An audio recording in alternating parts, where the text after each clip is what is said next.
The series begins in the Grand Kingdom of Magic. A legendary and majestic tournament gathers the Spirit Masters, the mightiest warriors, and the elite in an epic, formidable battle. The purpose is to determine the team that will graduate from the Magic Academy. On this day, the highly anticipated Academy tournament kicks off, pitting the two strongest teams against each other in a clash that will shake the world. Our hero, Sen, leads his team with unwavering confidence and strength, clearly intent on claiming victory. However, they are unaware of what awaits them, especially since they face the most powerful team from the Spirit Academy. Both teams arrive at the battlefield via the combat device. The fierce competition between them will decide who graduates and who remains. At the same time, the Academy's director, Lady Dong, along with the other instructors, observes the historic tournament that is about to begin and promises to be earth-shattering. Moreover, she has prepared a grand reward for the winning team, rare spiritual bones that everyone covets for their immense power. Just before the referee announces the start of the tournament. The referee declares the start of the tournament, and our hero's team begins to prepare, showcasing their strength and the unique abilities of each of the 7 members. Naturally, the Spirit Academy team also readies itself, led by the striking Lena, whose formidable power, along with her team's, is evident. Even our team's coach keeps a close eye on them, wary of their magical prowess. This is because Lena's spiritual power can overwhelm anyone, manipulating them to the point of unconsciousness. At this moment, we learn that her abilities strikingly resemble those of our hero. San suggests to his team that they must not let her magic affect them. The only solution is to dull their senses, and they immediately follow this advice. Suddenly, the attack begins. A girl named Wei charges forward, attacking with her spiritual power. Her charm is undeniable as she disrupts the spirit team from the outset, scattering them. However, she's met with a formidable force. Both sides face off with their tremendous magical powers, leaving even the instructors in awe of the spectacle. Their strengths are evenly matched, meaning whoever has the stronger spiritual power will advance in the tournament. At this moment, San steps in, knowing her power cannot match Lena's strength, so he pulls Wei back to prevent her from getting hurt. The entire team launches an attack, led by one member soaring high with the power of a fiery eagle, spreading legendary wings and unleashing deadly fireballs. Yes, don't be surprised. This series is a thrilling sci-fi fantasy. The spirit team panics and scatters but quickly devises a cunning plan. Lena calls forth what seems to be a union of their powers, forming a formidable, specialized demon. Suddenly, the sky fills with a red mist that weakens the strength and senses of anyone caught in it. San's team gathers to counter this move. They brace to protect themselves from this disaster, but Lena gives them no respite, launching an immediate assault with sharp, lethal weapons. Yet San, with his unique prowess, manages to pinpoint her location despite the enveloping fog. Like a vigilante in the dark, he sees through the haze and halts her fierce attack. Lena is stunned by his skill, though the fog still aids her. San, now fully prepared, executes his plan with magic, dispelling the mist. Another teammate, Oscar, steps forward, using his distinctive powers to create magical orbs that amplify their strength and allow them to soar higher. The team is now unstoppable, determined to dominate the arena. At the same moment, San grows anxious, realizing Lena has merged with powerful entities, making them face the kingdom's mightiest force. It's likely they've prepared a devastating plan to trap his team. San moves with unwavering courage, countering all of Lena's deadly attacks despite her arsenal. The fog persists, but it cannot touch him. Unfortunately, the intense assault takes its toll, exhausting him. To protect himself, he relies on the magical spiritual bones in his possession, the very same ones offered as the prize. It seems he already possesses one. With a sturdy framework, San deftly blocks all her attacks, driving Lena to unleash her secret assault. Suddenly, a powerful, destructive tornado emerges. Lena is not just aiming to win, she intends to kill. San, with all his might, tries to shield himself from the lethal attack, enveloping himself in spiritual bones. but they can only withstand so much. Tragically, Lola is injured, yet San persists until the final moment, honoring his promise to his team to secure victory even at the cost of their lives. In a bold move, San summons a massive iron hammer. It seems he'll shatter her attack and her, while the rest of the team shows no mercy. Lena, with her strength and physical agility, topples them one by one without relying on magic. Meanwhile, our friend Huang sets the arena ablaze, the intense heat forcing the spirit team to the ground in fear. But one of them remains unfazed by water, fire, or anything else. Lena taunts, "Leave it to me, no one can stand against us." She prepares her magic, infusing her entire team with enhanced strength and flexibility, enabling them to launch an even more powerful assault than before.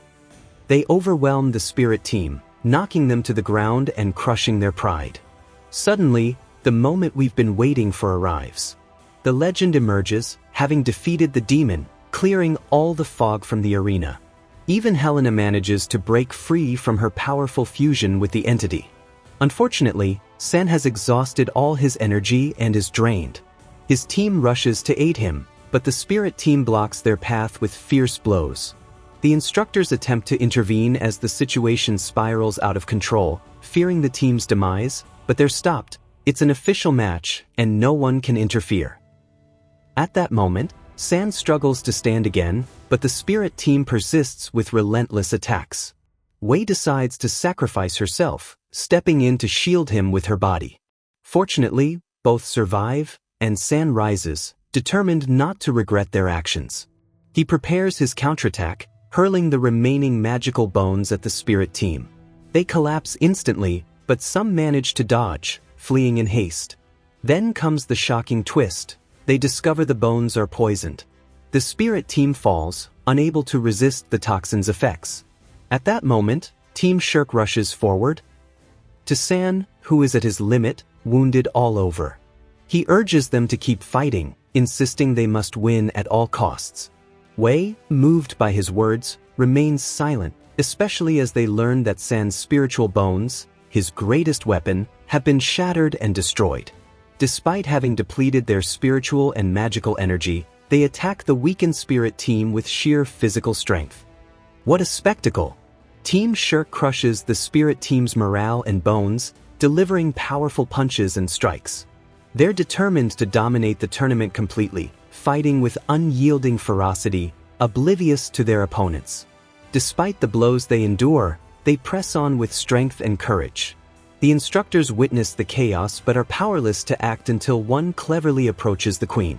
He informs her that San is the only one capable of wielding a unique spell called the Deadly Venom. If anything happens to him, the kingdom will suffer a tremendous loss. Immediately, the queen rises, striking her staff on the ground, halting everyone. The greater shock comes when she demands the spirit team admit defeat. They concede, their pride shattered, and Team Shirk erupts in joy. They rise again, finally tasting victory. At that moment, the queen announces that the champion team will receive legendary spiritual bones as a gift and reward. Lena and her team, consumed by regret and anguish, leave together. After congratulating the winners, the queen shifts to a serious tone. "You've won the tournament, but now we address a grave matter. The girl named Wei must come forward and surrender herself." Everyone is stunned, unable to comprehend. The greater shock comes when she declares, "I am not human, I am a powerful spiritual beast." The crowd stands frozen, reeling from the revelation. "The beast? Who's a beast? What are you talking about?" San snaps, "What's the issue? I've known for a long time. She's my family, the girl my heart chose. I won't abandon her. Anyone who dares approach or take her will have to go through me." Instantly, the entire team rallies around her, defending her, even her teacher standing by her side. They begin shielding her with their powerful magic. The queen, shocked and disbelieving, strikes the ground with her magical staff, conjuring a destructive spell beneath them. Wei retaliates, attacking the queen with her formidable magic. Everyone tries to block the queen's assault, but to no avail. Wei decides to act, stepping beyond the barrier to protect them, absorbing the attack and collapsing. San rushes to her, falling beside her. Love drives such actions, dear viewer. Suddenly, a surprise unfolds. The sky lights up, and a beam of light descends, dispelling all magic in an instant. Here comes the great shock. It's San's father. We learn he's a powerful and significant figure in the magical kingdom, furious at anyone who dares harm his son. San, overwhelmed, can't believe his eyes, collapsing alongside Wei. San's father arrives to avenge his son, wielding a mighty magical hammer, intent on crushing their magic.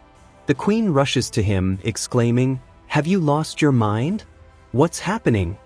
She and her followers erect a strong barrier to fend off his attack, but they cannot withstand him.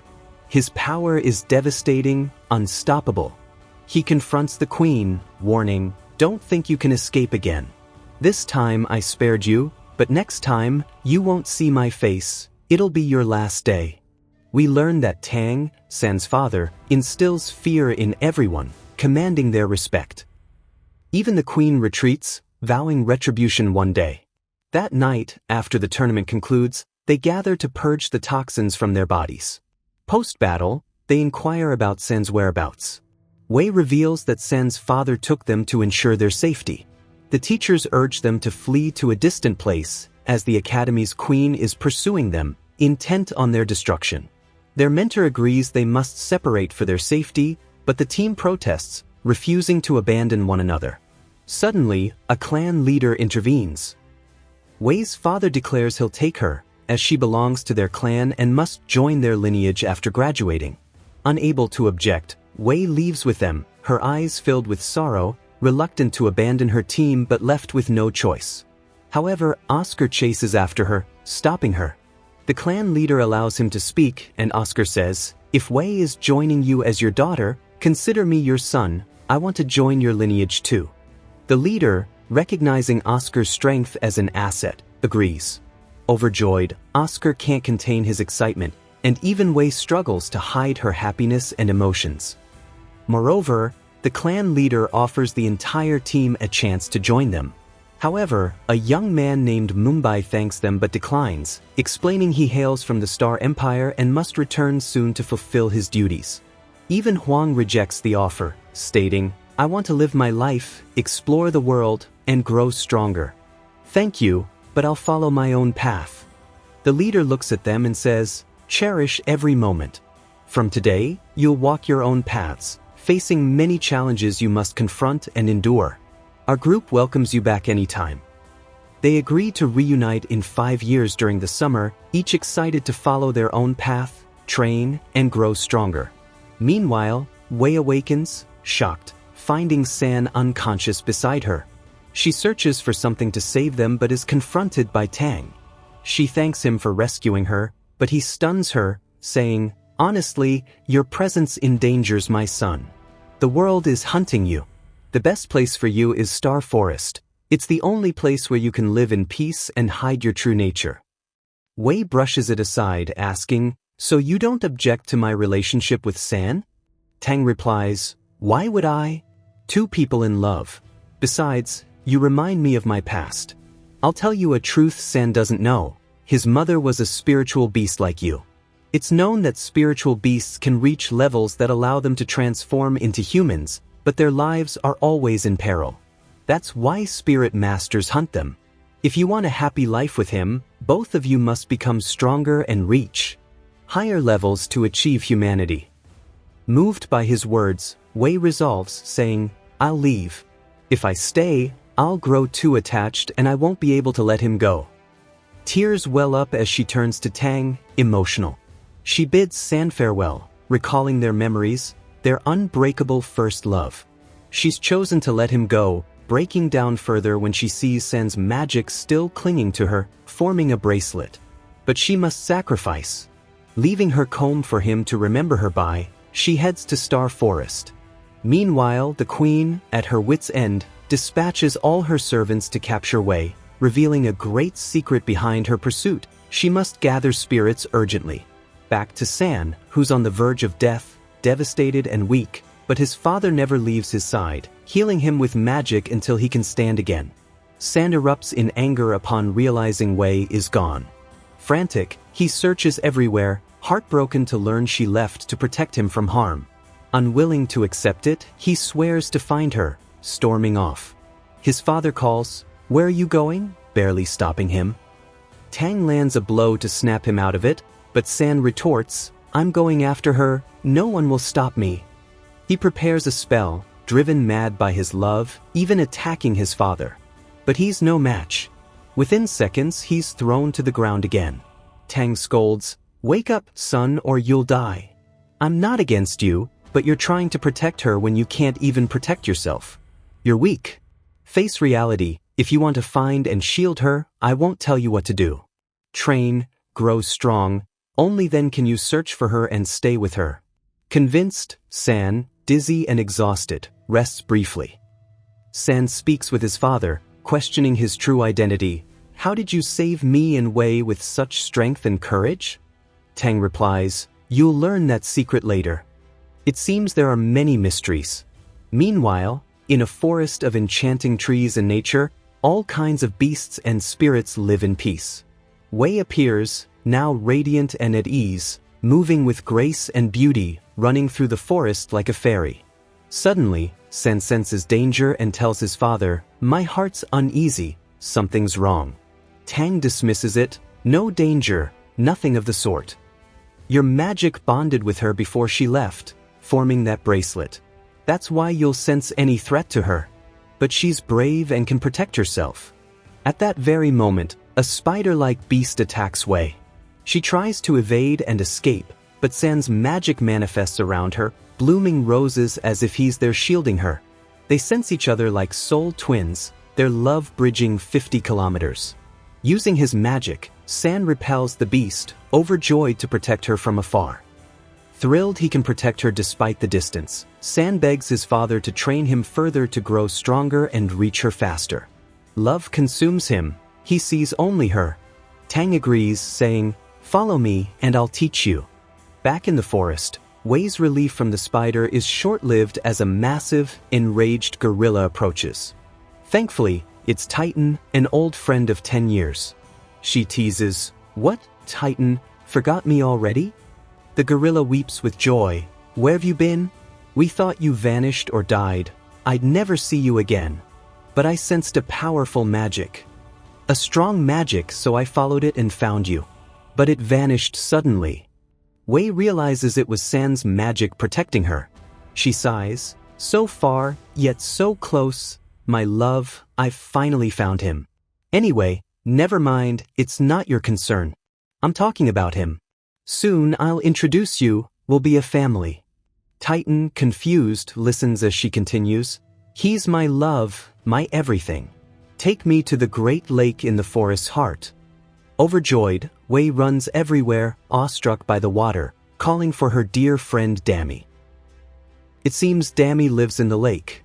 Wei calls until her voice fades, pleading, "Come out already. Why are you upset, you big gorilla?" Dami is indeed hurt. She left him behind, and despite his love, he waited, but she never returned or checked on him. Wei, with a clever idea, says, "Fine, have it your way.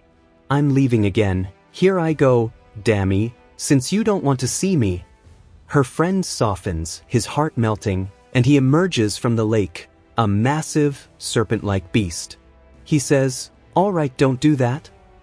Don't pull those tricks. I forgive you, but reassure me you won't leave again." Wei replies, "I can't promise that fully. Honestly, I have some matters in the human world."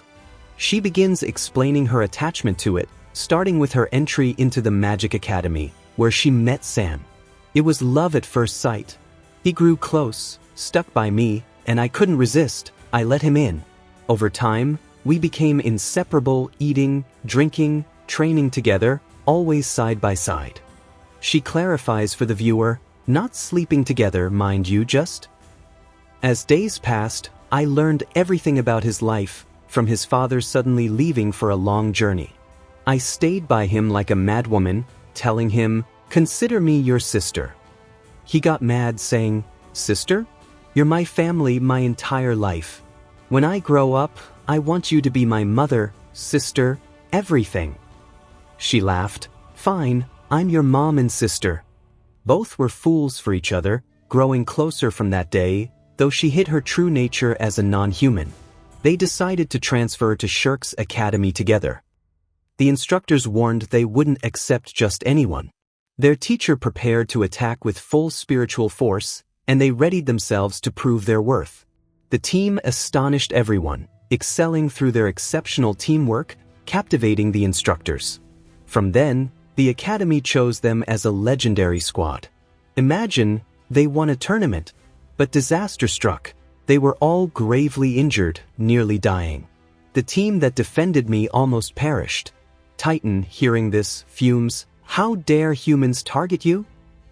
She calms them, saying Sen's father saved her and all is well. He doesn't even mind my bond with his son, as his wife was a magical spirit like me. They warn her, "Humans are a threat to us. Spirits and humans are enemies. Don't talk of love. Face reality, girl." Ignoring them, she gazes at San's bracelet, finding comfort. Meanwhile, San and his father climb mountains, embarking on intense training. Tang explains everything about spirits, given San's bond with one, saying, to become human, they must surpass level 60. That's a level they must maintain to preserve their strength, simply because everyone hunts and pursues them. At that moment, San grasps everything about spirits, training day and night to grow strong enough to protect his love. Moreover, his father springs a surprise test, striking him with blows that knock him down. But San's determination lifts him back up, standing stronger, delivering even fiercer strikes. Using magic, he proves himself, wounding his father first, growing so powerful that Tang asks, "Who taught you those moves, son? Where and how did you learn behind my back?" "I don't recall teaching you."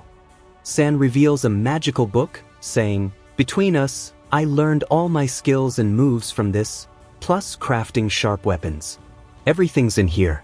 I don't know where it came from."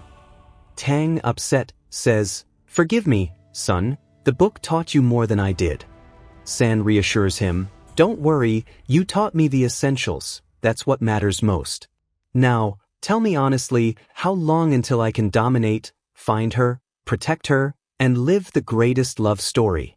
His father says, "Son, it's simple, no less than 10 years. San protests, 10 years? I'm ready to train day and night, but 10 days max. He adds, "By the way, I won the tournament and got spiritual bones. Won't they shorten the time?" Tang snaps, "They'll affect your lifespan. Hand over that thing you're relying on, train, and focus, don't overthink." A new day begins, and Wei is unstoppable, though Titan's gravity magic restricts her from wandering. Despite the dangers threatening her life, Wei is determined, declaring, "Since you won't let me go peacefully, I'll break free by force." True to her word, she escapes their magic, saying, "I'm taking a walk in the forest, don't worry." Doing as she pleases, she dashes off. Meanwhile, chaos erupts at the academy, with the Queen's followers and the Spirit Academy attacking anyone from Team Shirk to find Wei. But someone remains at the academy, standing firm, repelling them. The instructors advise him to leave the academy for his safety. He agrees, saying, "I'll roam the world and return stronger, able to protect myself with no one standing in my way." He bids them farewell with embraces and sets off. Suddenly, a palace envoy summons the teacher, as the emperor has personally requested him. Entering the Sky Palace, he's awestruck by its grandeur, but the real shock comes when they speak. The emperor says, "I found no one but you fit for this task. I need you to locate the missing members. They're the spirit masters themselves." The teacher accepts the covert mission. At that moment, the emperor's son, the spoiled crown prince, appears. The emperor appoints the teacher to a high position, stating, "There's no room for refusal. You're already the mentor of the legendary San, renowned for his deadly, unique magic." Left with no choice, the teacher agrees, thanking them for the prestigious role that elevates his status. Meanwhile, deep in the forest, Wei explores, stumbling upon a small, wounded spirit caught in a trap. She helps it instantly and follows it. Curiosity drives her, but she's shocked to find Spirit Academy soldiers investigating. Deciding to tail them, she's hit with another surprise. They're trapping beasts, seemingly searching for something specific, causing harm to spirits. Wei follows, saving the creatures they injure, and resolves to teach them a lesson. She turns their own traps against them, leaving them dangling and defeated. Back to San, who's focused and determined to absorb the spiritual bone's energy to boost his power and become stronger. But something unexpected happens. He hallucinates, hearing Wei's voice. She appears, calling to him, urging, "Let's be together, no academy, nothing else." He weakens before her eyes but senses something's wrong. Realizing it's a trick and a test, he snaps out of the illusion. Tang, shocked by his son's skill, says, "At this rate, in 5 years, if you can block 10 of my attacks, you can go find her. I'll say you can protect her and live your life." San doesn't hesitate, leaping up, declaring there's no time to waste. The training begins. San immediately summons his magical hammer, attempting to land any strike, but to no avail. Undeterred, he trains day and night, day after day, relentless in his pursuit. Over time, his father notices his progress as San starts blocking attacks. 10 days pass, and on one fateful night, the impossible happens. San, with immense strength and courage, manages to confront his father. That's not all. He unleashes powerful, terrifying attacks, soaring through the air, and delivers the ultimate shock by landing 10 strikes on his father. Stunned, Tang exclaims, "You've done in months what should have taken 5 years. I'm truly amazed and proud, son." San cuts him off, declaring, "I'm off to find my love, my heart's delight. Goodbye, Dad." Overwhelmed with joy, he races toward Star Forest, calling her name. There she stands, breathtaking, but it's another illusion, a stronger spell than before. Unaware, he rushes to her. She says, "Where have you been? I've been waiting, counting the years for you, standing here devoted. At last you've come, my light." She leads him aside to sit together. As usual, Sen senses something strange and unsettling. Wei reassures him, "This place is perfect and safe, don't worry." But his suspicions grow, especially when he notices she's not wearing the bracelet. He uses his power to test her, and she deflects, "It's nothing, just me, not you." Trusting her naively, he relaxes. Meanwhile, the real Wei chases Spirit Academy followers. She catches one trying to approach her, overpowering him and demanding, "What's your plan? What are they doing here?" Coldly, he reveals a man is hunting spirits. Their plan is sinister. The queen feeds on spirits' immense power to grow stronger and rule the world. Enraged, Wei finishes him off, furious at their scheme. Yet she grows uneasy, sensing the bracelet's power fading as something odd occurs. At that moment, San is deep in spiritual training. Not in the forest as he believes, but still training. He finally realizes it's an illusion when he notices no beasts roam this supposedly dangerous area. This is Star Forest. It should be teeming with creatures, he thinks, recognizing the deception. The illusion turns hostile, attacking and harming him. Simultaneously, Wei senses his distress and resolves to help, channeling her spiritual energy through the bracelet. At the last moment, she saves him from collapse. Determined to break free, Sen rushes toward her, using his power to shatter the illusory world.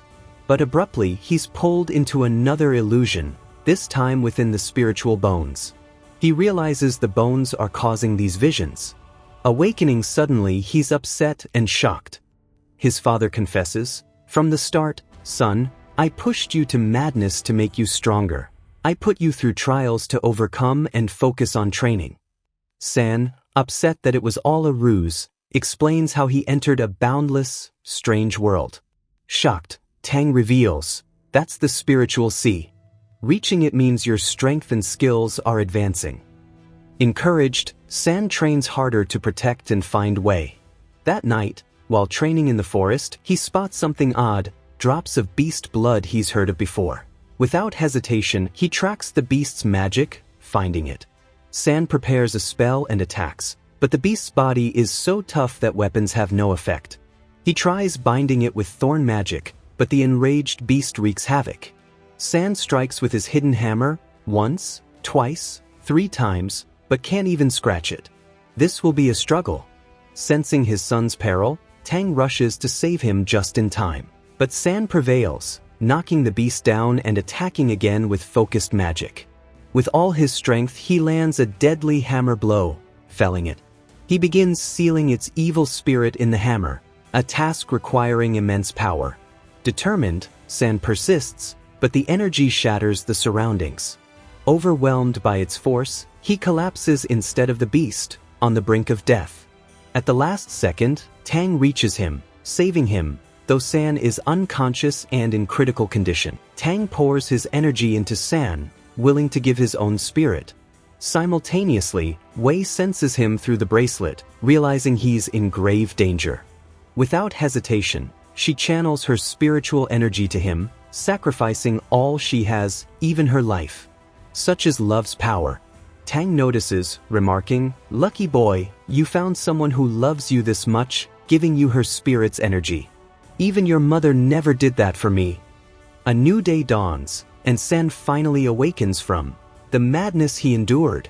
Tang, furious, glares at him. "Are you insane, trying to kill yourself to get stronger? What, you think you're some action hero overnight? I don't want to shock you, but I nearly sacrificed my life to save you, and all you care about is powering up for her. Keep this up, and she'll lose her life completely, then you'll rest." Stung by these words, San resolves to be wiser, not for his father or anyone else, but for himself and Wei. Meanwhile, a catastrophe brews at the Spirit Academy, where the Queen hatches a diabolical plan. The Queen wields her dark magic, sinking her fangs into a spirit's body, draining its energy. She aims to capture Wei to do the same, all to survive and become the mightiest. A new day begins, and disaster looms. San, panicked, rushes to his father, confessing, "Help! I can't feel the bracelet's power." Tang realizes Wei is weakening, and rightly so. San risked his life using spirit power, while she sacrifices hers daily to shield him from danger. Determined to discipline him, Tang begins a grueling training regimen, thinking, "Forgive me, son, but I need you to be strong to protect the girl you love, not like me, who failed my love due to weakness." They train with fierce determination. Seconds, minutes, hours pass until night falls, with San resolute to become unstoppable and protect Wei. Back to the vile queen, who summons Lina again, saying, "Come closer, don't fear, you're my chosen, beloved student." Abruptly, she extends her hand with tremendous force. That's not all. She orders Lina on a perilous journey to gain immense power and restore the Academy's tarnished reputation after their defeat. Lina agrees, saying, "Don't worry, I was already planning to." The greater shock comes when the Queen presents her with a deadly, powerful spiritual bone, declaring, "I'm counting on you. Just do what you must and return safely. You're my only hope to defend the Academy's honor." Lina replies, "Consider it done," and sets off. Meanwhile, our hero San is dominating. With a mere wooden hammer, San splits a waterfall in two, his power reaching new heights. Tang calls him, "Now's the perfect time to break the seal within you and free yourself from the illusions haunting you." Ecstatic, San sees this as a step closer to Wei. At his father's urging, he focuses his energy, entering his mind's realm, returning to the place where illusions trapped him. Intent on claiming a spiritual ring to boost his strength further, he hears a voice calling and follows it. He's stunned to suddenly encounter spiritual magic. A figure speaks to him, the source of the mysterious voice. "Finally, Sen, you've arrived at the right time," it says. "Simply put, you're the king, the emperor of this forest, because you possess unique spiritual magic. Everyone here is your follower, your servant. No one can match or challenge your hidden power." The secret unfolds. San is an emperor, and the speaker is his predecessor. The former emperor shocks him. "Your true power is sealed. Now's the time to unleash it. No one can stand against it." San, overwhelmed with joy, struggles to process it. "Wait, explain, what do I do to free it?" The emperor replies, "Simple. Become our lord, accept the submission of the spirits, plants, and forest." A miracle unfolds, San's true power awakens. He soars through the forest, drawing deadly strength. Suddenly, he finds himself before a silver plant, and his mother's illusion appears. San can't believe his eyes. Tears well up, it's the first time he's seen his mother. He longs to stay with her, but she vanishes abruptly. Opening his eyes, he's transformed on a new level. The forest is officially under his command, declared as Emperor, the Blue Dream, Emperor of the Forest. Meanwhile, Wei explores, pinpointing the mixed zone. Unfortunately, the Queen's followers are everywhere, sensing her. They chase her with fierce power, but she's faster. Her cleverness shines through. She hides and strikes covertly, wiping them out and uncovering their plan. They've been hunting her all along. Returning, she's stunned by another truth. Through the bracelet, she learns San is now an emperor, tied to his mother's spirit, just like her. But her joy is cut short as her animal friends intervene, barring her from the mixed zone. Everyone's after her, and her life's at risk. She insists, "I'll face them now or later, it's my fate. I'll take my revenge for those killed by that ruthless queen." She falls into his hands. The poor girl harbors deep resentment and a thirst for vengeance against the queen, showing no mercy. Meanwhile, the boy confronts his father, displaying his magic and strength, declaring that he has become the Emperor of the Blue Dream, the ruler of the forest, a truly grand achievement. He reveals that he broke free from the seal and illusions thanks to his mother, who suddenly appeared in the spiritual sea. The father, hearing about his mother, is in disbelief and asks where she is, pleading for reassurance that she is alive. Within moments, he collapses, devastated upon learning she is gone, blaming himself for failing to protect her.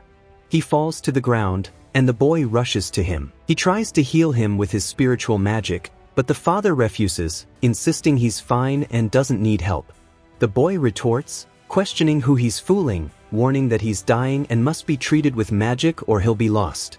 Yet, the father stubbornly resists, frantically declaring he'd rather die than let his son heal him.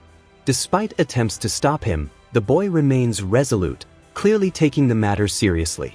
Eventually, the father relents and agrees to treatment, but not before insisting on discussing an important matter. They embark on a special training session, heading to a strange and eerie place. The boy dons a mask to conceal his face, ensuring no one recognizes him. They set out to uncover San's unique power. Suddenly, they enter a shady tavern. The father instructs the boy to drink a specific beverage, which would earn him recognition in the place. However, poor San struggles, and the crowd mocks him, calling him weak and useless, telling him he doesn't belong. The father encourages his son to stand up and teach them a lesson. San rises and unleashes chaos, using his spiritual power to dominate them. The onlookers are stunned to discover he's a spiritual master. As they try to flee, he blocks their escape, summoning a magical hammer that smashes through the wall. After discovering a secret passage, the boy doesn't hesitate and ventures inside, entering a dreamlike realm filled with fire and sparks. Suddenly, he encounters a bold and powerful knight who challenges him, warning that not just anyone can enter the city of the underworld and that he must complete the entire mission he previously failed. The knight seems ready to overpower San, but San strikes back fiercely, turning the tables. The knight grows stronger, attacking with his sword, aiming to cut him down. But San, the spiritual master, identifies his weakness and delivers a devastating blow, knocking him to the ground. The knight, in disbelief, acknowledges defeat and grants him the seal to enter the underworld city, cautioning him to stay vigilant. A beautiful girl greets him at the gate, inviting him to follow her. They enter the city, where he sees imprisoned, weakened people unable to use magic. The girl explains that entering is easy, but there's only one way out, the path of hell, requiring him to win 100 battles to ascend the ladder. Otherwise, he'll remain trapped for life, just like those he saw. Losing the seal means being considered dead instantly. He realizes the trials will transform him into a stronger, braver person. They reach the place where San will stay, and he's shocked to find a hammer mark, recognizing it as his father's, meaning his father was here before and succeeded. Suddenly, someone attacks San from behind, aiming to kill him, but San swiftly defeats him. Then, to his surprise, Lena appears, greeting him. It seems she has ill intentions, especially since she doesn't know his true identity. She's here to gain true power as well, and both are determined to shake the world. The girl with him warns that Lena is the only contender close to reaching level 100, but she's ruthless and merciless, advising him to steer clear. San decides to enter the competition, aiming to defeat 10 strong fighters at once to rise in ranks and make a name for himself. The crowd mocks him, calling him weak and predicting his quick demise. But, to their shock, he's the one with plans. Wielding his sword with agility and speed, he takes them down one by one, showing no mercy as they fall to the ground. Defeated and stunned by his opponent's strength, Lena watches the competition from afar. But there's a catch. To be declared the winner, he must kill them all. He refuses outright, and suddenly, the fighters go berserk, attacking him savagely, seemingly controlled by someone. Left with no choice, he finishes them off, using a deadly hammer with agility and courage, executing them in shock, unable to believe his actions. As he exits the arena, he takes a blow to the head, collapsing, unable to move. At that moment, she senses him, overwhelmed by love. She decides to sing to him to calm his mind and ease his worries, and he feels her presence, as if hearing her voice. At the same time, our girl is in her own world, training and advancing rapidly through the levels. Suddenly, a gentle beast approaches, showing her a picture and revealing that the queen has placed a bounty on her, with a huge reward for whoever finds her. She discovers the truth. Everyone in the forest is now targeting her. She heads to a mixed region with humans and is shocked by what she sees, a massive, powerful army of soldiers searching for her everywhere. Nervous and unsure of what to do, she panics. She tries to think, but to no avail. Back to San, who's turning the world upside down, having reached level 80, dominating everyone in the arena and wiping their dignity away. Lena watches, stunned and awestruck by the spectacle. Suddenly, a fighter attacks, striking San's shoulder with a weapon. Gravely injured and unable to move, San recalls his training with his father, grabs his hammer, and smashes the arena beneath him. He seizes the fighter, defeats him, and emerges victorious, a crushing triumph, officially surpassing level 90. Even the king of the underworld city watches him. At that moment, San, exhausted and collapsing, can't stand, thinking this is the end. She senses him, realizing he's on the brink of death and must act. Her Titan friends try to stop her, but no one can hold her back. She focuses all her energy, channeling it to San, driven by love. While she needs strength to face the queen's army, she sacrifices her power for him, unwilling to let him do the same. Dear viewer, with your kind like and subscription if you're new, witness this greatness. Indeed, our hero survives and wakes up, fully recovered. The girl, too, resolves to continue her training, determined to reunite with him. After reaching level 60, their reunion grows closer. They'll soon be together again. At that moment, we return to our hero, San, who performs a miracle by defeating the last fighter. They officially declare his victory in the 99th match. One step remains to escape the hell he's in. But, shockingly, she enters behind him, wiping out all the fighters in seconds. That's not all. She orders Lena on a perilous journey to gain immense power and restore the Academy's tarnished reputation after their defeat. Lena agrees, saying, "Don't worry, I was already planning to." The greater shock comes when the queen presents her with a deadly, powerful spiritual bone, declaring, "I'm counting on you. Just do what you must and return safely. You're my only hope to defend the Academy's honor." Lena replies, "Consider it done," and sets off.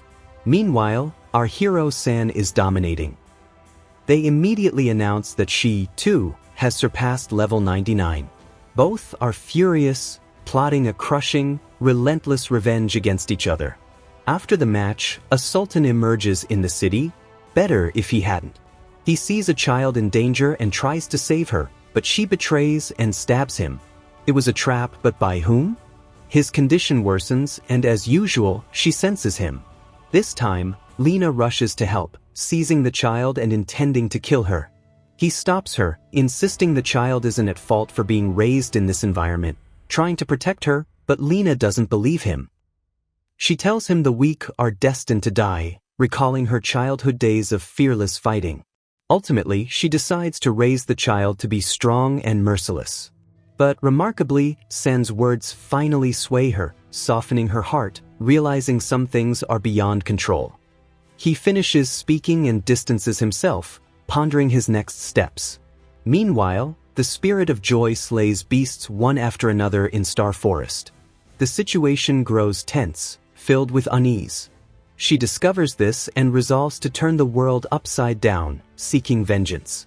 At that moment, the teacher decides to act, confronting the queen about her heinous deeds. We learn they were once lovers, with him always protecting her during training. She, too, supported him in his moments of weakness, their bond deep, which makes him hesitate to report her crimes to the emperor. He chooses to advise her, delivering his final words, urging her to leave the forest alone. But the queen deliberately provokes him, ordering a larger army to the forest to exterminate all spiritual beasts. He tries to persuade her again. Finally, what we hoped for happens. She's captured. It seems she has feelings and we misjudged her. She agrees, ordering her followers to move secretly and kill any spirits they encounter. Meanwhile, the girl is in critical condition, tirelessly channeling her spiritual energy to heal wounded animals. Her friends, Titan and Dam, decide to help and protect her until she regains her strength to fight the soldiers. He senses her, her words echoing constantly, and he sends her his energy, just as she does for him. Both sacrifice for each other without hesitation. Within moments, Lena approaches him, saying she's here to share secrets that will benefit him. She explains he doesn't know about the demonic domain he'll reach if he wins the match, elevating him to an unmatched level. Not only that, but he'll gain immense rewards based on his intent in battle, urging him to show no mercy and be ruthless. Lena shares these secrets, hoping to uncover his identity and remove his mask, but he gives her no chance, stating they'll meet in the match, where she can discover his truth. We return to the queen. She decides to proceed with her plan in secret, ordering her followers to the blacksmith city to demand powerful weapons and armor to survive in Star Forest. Her followers go to the village, presenting the queen's orders, but all the blacksmiths refuse outright. The followers rage, but suddenly, their leader, Tan, appears, intimidating them. He showcases his power to scare them off, and San's father emerges, revealed as their former grand leader. He secretly channels a tremendous, lethal energy, causing the followers to flee in fear. Naturally, the blacksmiths know a tremendous energy aided them, suspecting it's the leader but refusing to believe such a miracle. At night, the 100th and fiercest match begins, set to end it all. Everyone tenses upon learning the fighters were chosen by the king. Suddenly, the match starts. The fighters attack with a powerful dark spell, throwing him to the ground instantly. The greater shock comes when illusions of the girl he loves appear, exploiting his weakness. They attack, and he suffers, taking all the blows, unable to react. Suddenly, he resolves to end the deception, soaring to the center of the arena and unleashing a lethal attack, toppling everyone without resistance, wiping them out and making them an example for anyone who dares challenge him. A great shock emerges as Helena enters the arena, declaring to the Underworld King's followers that they're no fools. The two had already agreed to collaborate to escape together. San plays along, jokingly telling her his name is Zabulla the Great to trick her, and she naively agrees, saying they have a deal, Zabulla. It seems her feelings are stirring for him, and she's starting to like him. Back to the present, the Prince of Hell grants him the authority to enter and exit the city freely, as they truly earned it in a match that paved their way out.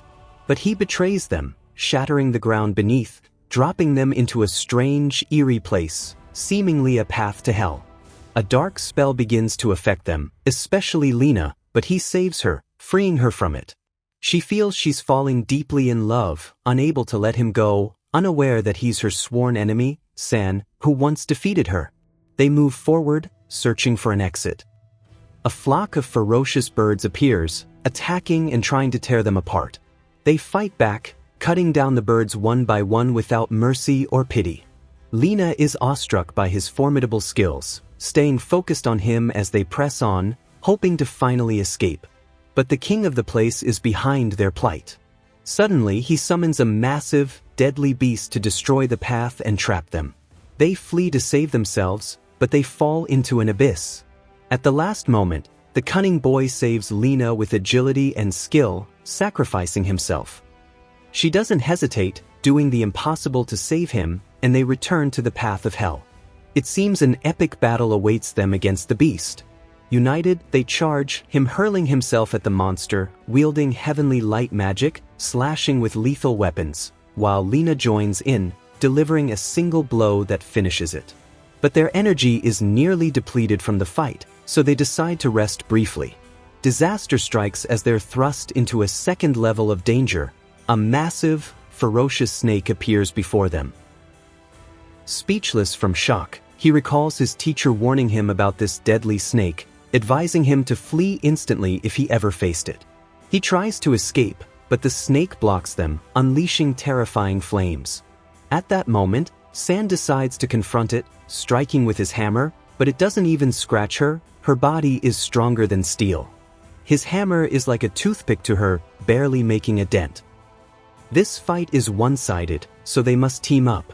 He charges with his hammer, attacking with ferocity alongside Helena, targeting the snake's weak points.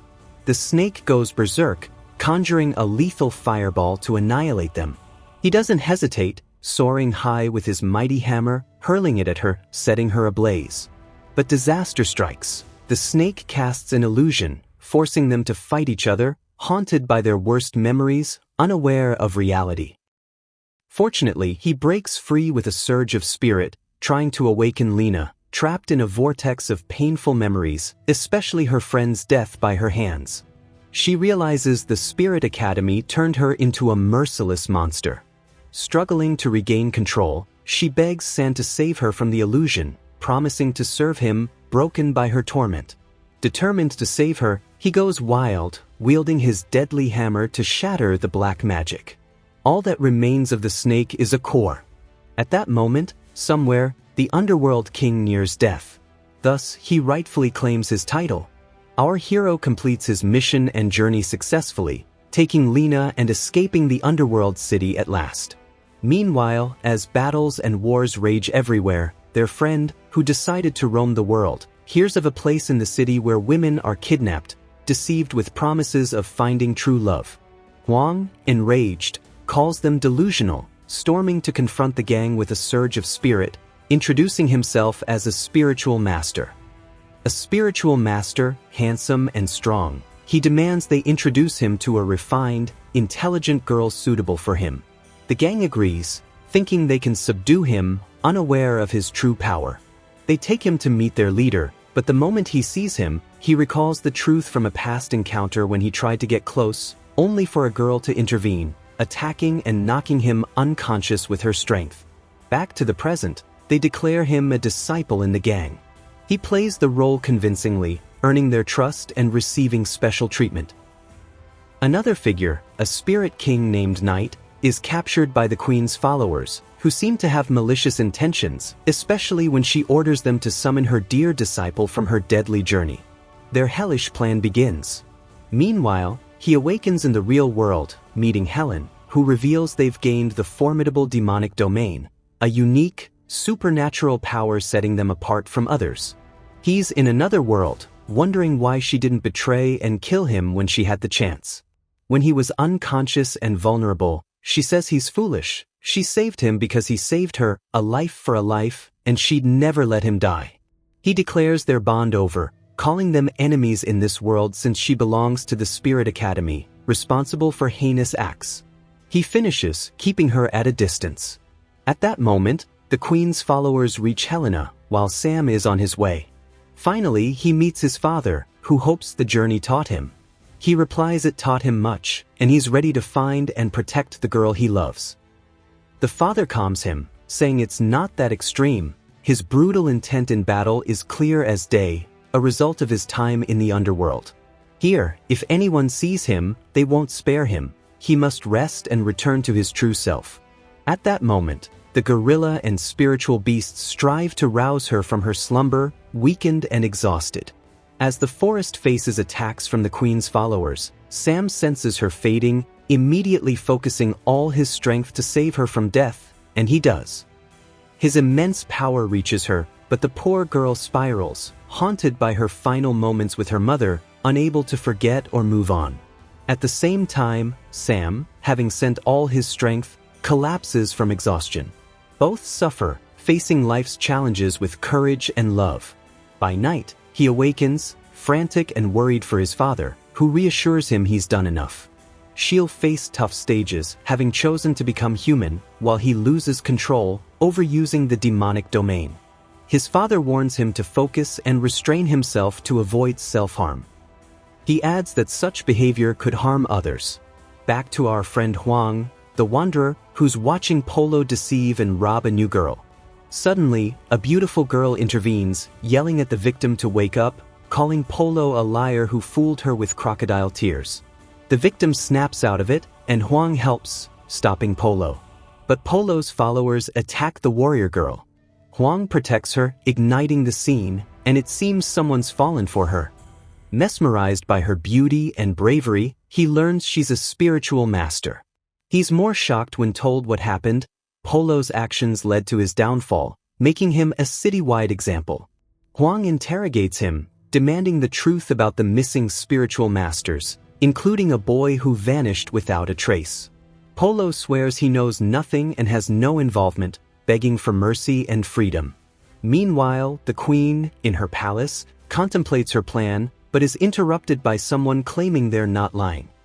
Honestly, there was someone with me on the journey who also gained the demonic domain and its immense power.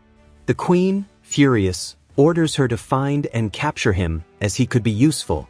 If he seems disloyal, eliminate him. Lena sets out with fighters to execute the mission. Meanwhile, San and his father arrive at a new place, Tianluo City, where they find an employee in trouble due to Spirit Academy soldiers. The father intervenes, swiftly defeating them. He tells the employee to inform the wing leader, who'll recognize him and let him in. Indeed, the wing leader, Yahoo, welcomes them, revealing she and the father go way back, sharing a deep bond. The shock comes when he casually mentions not to be shy about his aunt. Sans, stunned, questions who this aunt is. The father confirms it's his aunt, urging him to change clothes, as she'll oversee his training in this wing. At that moment, his aunt tears up, seeing her brother and his son, overwhelmed by joy, hardly believing her eyes. He's stunned to learn he has an aunt who'll train him to control his power. We learn her name, and she sits with his father, reminiscing about old times since they haven't seen each other in ages.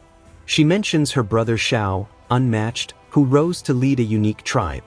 We discover their entire family hails from this tribe, with the father once a key member before abandoning it all. Yahoo urges him to repent and seek forgiveness to rejoin the tribe.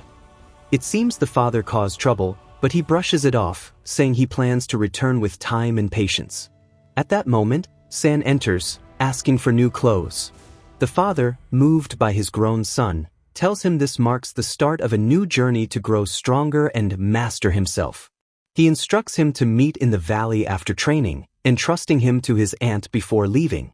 She insists she'll treat him like her own son. As the father departs, she decides to take San to a place called Moonwing Garden. She advises him to keep his mask on and stay hidden, or he'll be doomed if his identity is revealed. Suddenly, she summons a musical instrument, explaining it's the most renowned tool here and central to his training. He must focus, with clean hands free of dust. He teases her to continue, and she explains the instrument's strings and details. Finishing, she finds San lost in another world, captivated by the beautiful sound, feeling safe and calm. Overjoyed, she immediately rises. She hands him a book with everything he needs to know, telling him she'll leave but expects him to master the instrument by day's end. He retorts he'll do it now, sitting, wiping his hands with a cloth, tossing it aside, and starting to play. His attempt is chaotic, and she stops him, warning that at this rate, he'll never see his father again, far from his level. She urges him to focus and not rush, as only then will he succeed in his mission and grow stronger. It seems his task is to learn patience and self-control through music. Frustrated and sulking, he sits, cleaning the instrument, good for little else. He tries playing again but fails miserably. At that moment, his aunt enters, and he instinctively sees her as a foe, activating his demonic domain, the unique power he gained from hell. She neutralizes him in seconds with her strength. Stunned, he admits he's been dying to ask how she can stop the demonic domain. She casually explains that, since he asked, her level doesn't exceed 9, revealing the truth behind her ability. But through mastering my emotions and training, I harnessed my noble ring's power, which nullifies any force before it. It's all about controlling your energy. She finishes, fixing the strings he broke, and begins to play, showing him the essence of mastery and strength. As usual, he's stunned, inspired, and resolves to take it seriously, determined to improve. A new day begins, but his playing remains jarring as a beginner. At that moment, an angry boy storms in, causing chaos. He demands respect, and San, ready to confront him, doesn't know he's no ordinary prince, the kingdom's 4th prince. The prince glares, uncaring of titles, telling San they're strangers and to stay away. The prince, whose name we learn, loses it, grabbing him, set on trouble. San doesn't back down, ready to unleash his demonic domain and wreak havoc. At the last second, Yao intervenes, scolding the prince for neglecting studies and causing problems. Not only that, but you're stirring trouble. My words with the king will deal with you, as mine no longer seem heard. As for you, San, you can't play or do anything useful. Meanwhile, she learns of a masked youth in Moon Wing, meaning San. She rushes, sensing his demonic domain, barging in and causing chaos. Everyone tries to stop her, but none can. Yahoo confronts her, and the 4th prince insists she has no right to enter or search for someone specific. At that moment, furious, she activates her noble ring and its formidable domain, neutralizing all of Lena's energy and demonic domain. Lena, stunned by her power, stands defeated. Suddenly, the unexpected happens. The crown prince, the 1st prince, appears, entering Moon Wing and asking what this gathering is about. Lena immediately explains that the Spirit Academy is searching for someone from a specific tribe, and she won't leave until she finds him and confirms with her own eyes he's not here. Otherwise, she's not budging. The 1st prince agrees but tells her she's not entering without permission. She'll search only under his supervision, like it or not. She'll open the place in his presence, whether she likes it or not, turning everything upside down. Determined to enter Yahoo's private garden, Lena faces Yahoo's outrage, who calls her insane for wanting to invade her personal space. Lena, undeterred, senses something's afoot, activating her demonic domain and attacking with full force to find San for the queen. She assaults Yahoo with sharp weapons and knives, acting like a thug. Yahoo, with wisdom and calm, tries to stop her, using all her strength, but struggles against the lethal energy. At the critical moment, the crown prince intervenes, telling her she's crossed the line. He orders her to leave, or he'll deal directly with her queen. Ignoring him, Lena barges into the Wings garden, looking around in disbelief, certain she sensed the energy and knows he's here. Embarrassed, she pretends to give up and leaves. The 1st prince warns her it's her final chance. Return, and he'll consider her and the queen enemies. She departs, leaving them be. But suddenly, the crown prince asks Yahoo not to worry, urging her to tell the truth, promising his help. The 4th prince jumps in, insisting there's no truth to it. She's clearly up to something. He assures there's no one from another tribe here. They finish and leave, but poor Yahoo rushes to her nephew, who was hiding underwater in the lake the whole time. He emerges, claiming he's fine, but Lena's power injured his shoulder, worrying his aunt. She, too, has exhausted her energy, at her limit. They sit, trying to help her, and he apologizes, blaming himself. She snaps, telling him not to say that again. You're my family. My brother entrusted you to me. You're my son. Look how you're adapting, sneaking around like a rat. I'm not sure if that's praise or criticism, but I'll take it as praise. She warns him she won't go easy, announcing serious training begins now, given how many are after him. She urges San to listen carefully. He complies, joking not to worry, he's kidding. Meanwhile, the tribe's king holds a meeting with officials, brainstorming a way to stop the Queen and the Spirit Academy's vile actions. Suddenly, the Crown Prince enters, recounting what happened at Moon Wing, noting they're searching for someone from another tribe who likely possesses the demonic domain. The Queen is after him, ready to turn the world upside down. She won't let him go. The teacher asks if San, his dear student, is the one everyone's seeking. They say they haven't known anything about him for a while, since he vanished to train with his father. At that moment, in the king's palace, Lena reveals everything that happened, and the Queen panics, fearing she'll lose ties with the kingdom. She warns Lena not to approach or provoke them again, vowing to make the boy surrender her way. The cunning girl seems set on trouble. A new day begins at Moon Wing, and suddenly, a servant rushes to Yahoo, saying someone's waiting to see her. Yahoo agrees to let him in, and it's the teacher, who says he's here for the boy everyone's after. Shocked, Yao claims she knows no one named San hiding here. She asks how he knew, and he replies that only he knows she's from the hero's family, revealing the king's emblem gifted to him. Stunned, Yao confirms he knows the father and San, inviting him to follow. On the way, she apologizes for the noise, explaining San's a beginner, keeping everyone awake with his musical training. She leads him to the spot, leaves, and the teacher meets San, who's shocked to see his dear mentor, rushing to embrace him. Unable to believe his eyes, San can't fathom reuniting with his teacher after years. The teacher, delighted, says his student has grown stronger, but his musical talent is lacking, joking he needs work. They laugh, talk, and reminisce, joyful until San asks why he sought him. The teacher explains he heard from the Crown Prince about someone with the demonic domain, causing an uproar, and knew it was San, his brave student. Asking about the girl, San shares their sad story. We parted and she went to Star Forest. Honestly, I'm doing everything to reach and protect her again. I've officially become the forest's emperor, my power surging, but I need to control it. He admits he can sense and help her from afar but can't do more due to his instability. The teacher notices San's unrest, his eyes betraying a killer's intent. Reassuring him, he says to help her transformation, there's only one way. San must summon his immense energy. He instructs San to focus intensely, as he'll transfer a large portion of energy through mutual cultivation, meaning she'll possess the same energy, not just receive it. The girl begins to blossom like a flower, transforming into a spirit ring, a higher level, nearing humanity. This is love's power. Dear viewer, San wastes no time, channeling all his magic and strength to protect and aid her. Instantly, she enters a new level, plagued by nightmares and illusions, but he appears to comfort her, promising he's with her and won't leave, destined to find and protect her.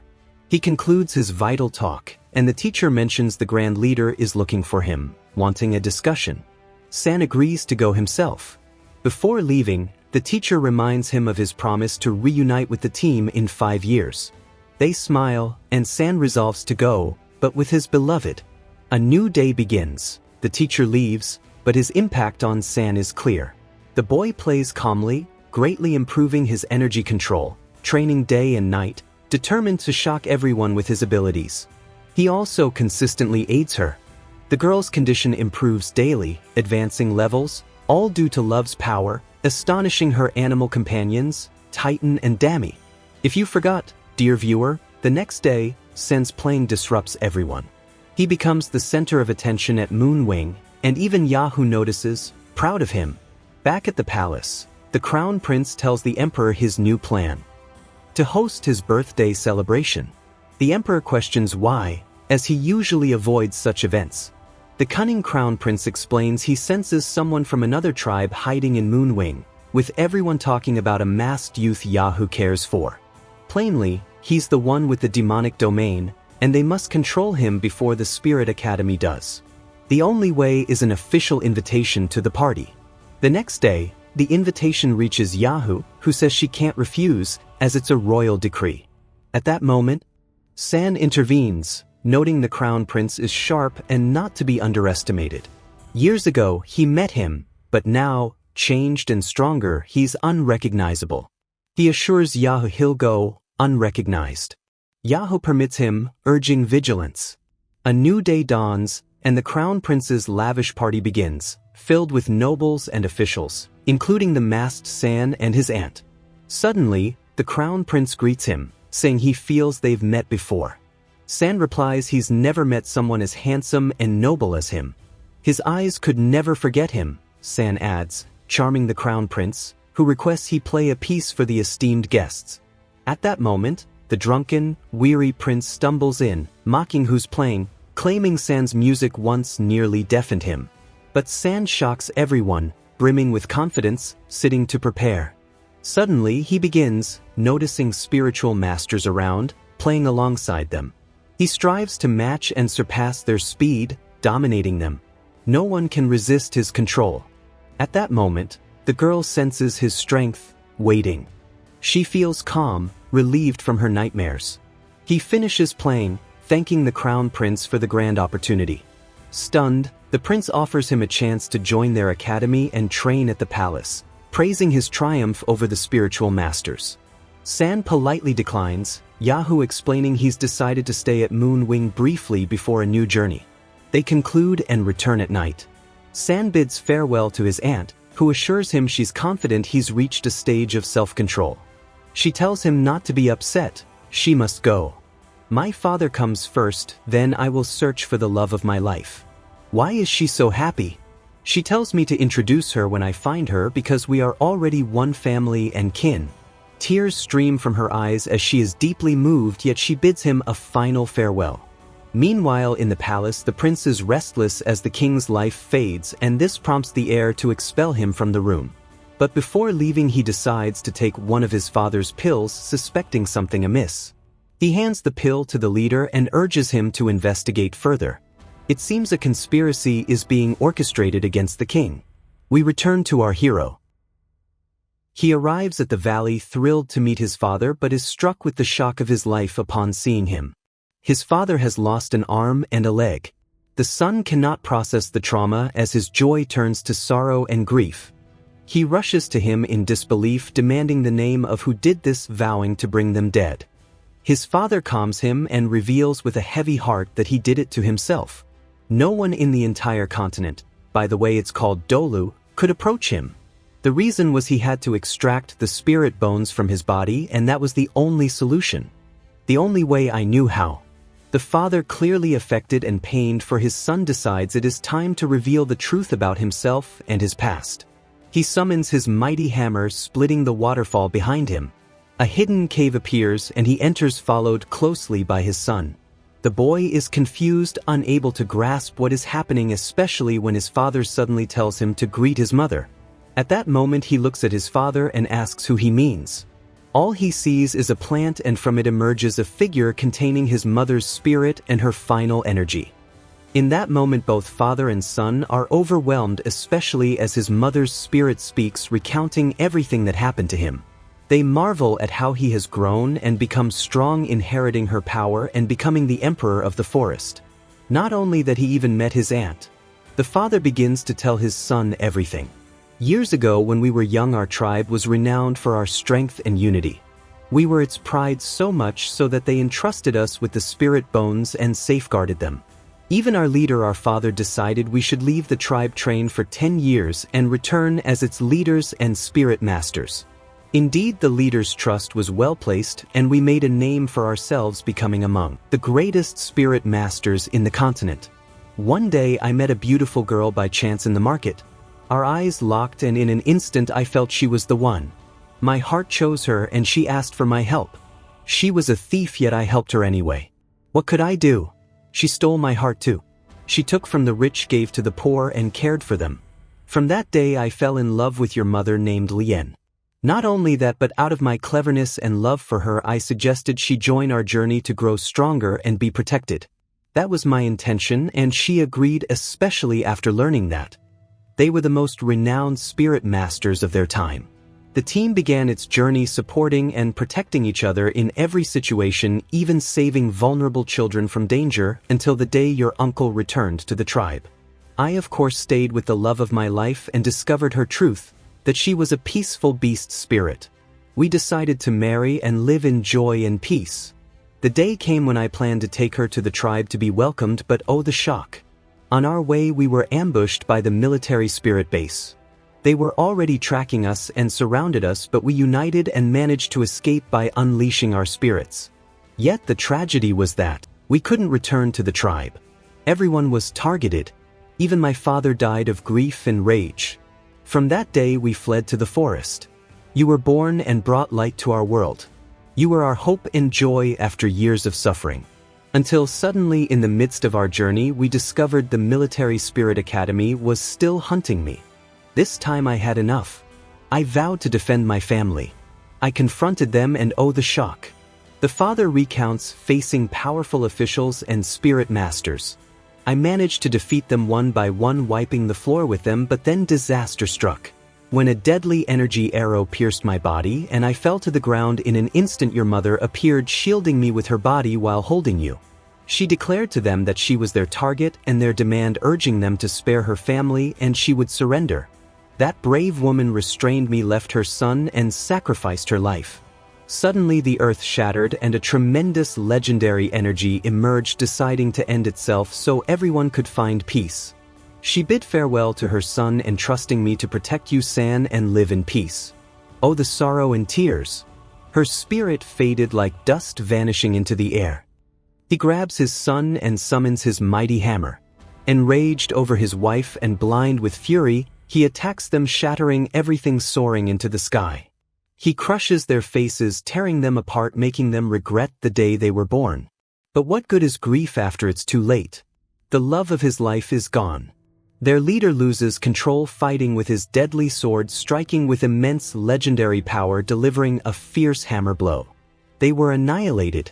That wretched day made them flee in fear, but the tragedy was that because of it everyone targeted your father's tribe, known by its name. In the end, to protect themselves, they declared Tang's exile from the tribe, and since then he has guarded and aided them from afar. We return to the present.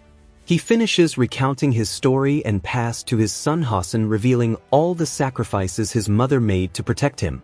Now you understand why I want you to train and grow stronger, simply so you never endure what we did. You must protect the girl you love. You must be the one to sacrifice your life for her. Do you understand, my son? He is deeply moved. With tears in his eyes, he suddenly pulls out a box and gives it to his son. The shock. Inside are his mother's spirit bones. He says, "This is my gift to you." Her final wish was to protect you. Don't hesitate for a second and preserve her strength. Fulfill her last desire. The boy immediately prepares his spell to absorb her immense energy. All at once he finds himself in an illusory world, hearing his mother's voice bidding farewell to him as a young child, saying, "Forgive me, my son, I won't see you grow up." The boy collapses, overcome by the memory, rushing to his father, crying, "I saw my mother, she was saying goodbye," and weeping. He tells him she left her final emotions and memories in the bones, all so you could absorb them and know everything about her. His feelings overflow and he is overwhelmed, declaring to the boy that he has resolved to take revenge on the tribe, especially the Spirit Academy and the Wicked Queen. The father warns him that he must grow stronger to protect the tribe and the girl he loves. Indeed, he swore to avenge his mother and his father, who sacrificed for him too.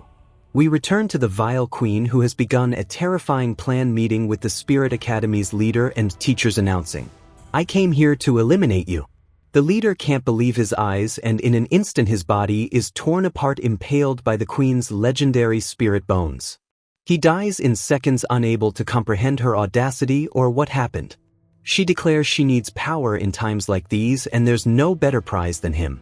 But because he was among the mightiest spirit masters, and she absorbs his energy. At the same time, the father entrusts his son, saying, "Look, my son, I entrust you with the spirit bones to return them to the tribe. Not only that, I also want you to apologize on my behalf because of me. The tribe lost its status and became outcast. Convey my regards to your uncle and grandfather beneath the earth." Moved, he replies, "It's my duty, but why not come with me?" He refuses, saying he will stay to protect his spirit, his mother. He decides to heal his father, giving him a medicinal herb.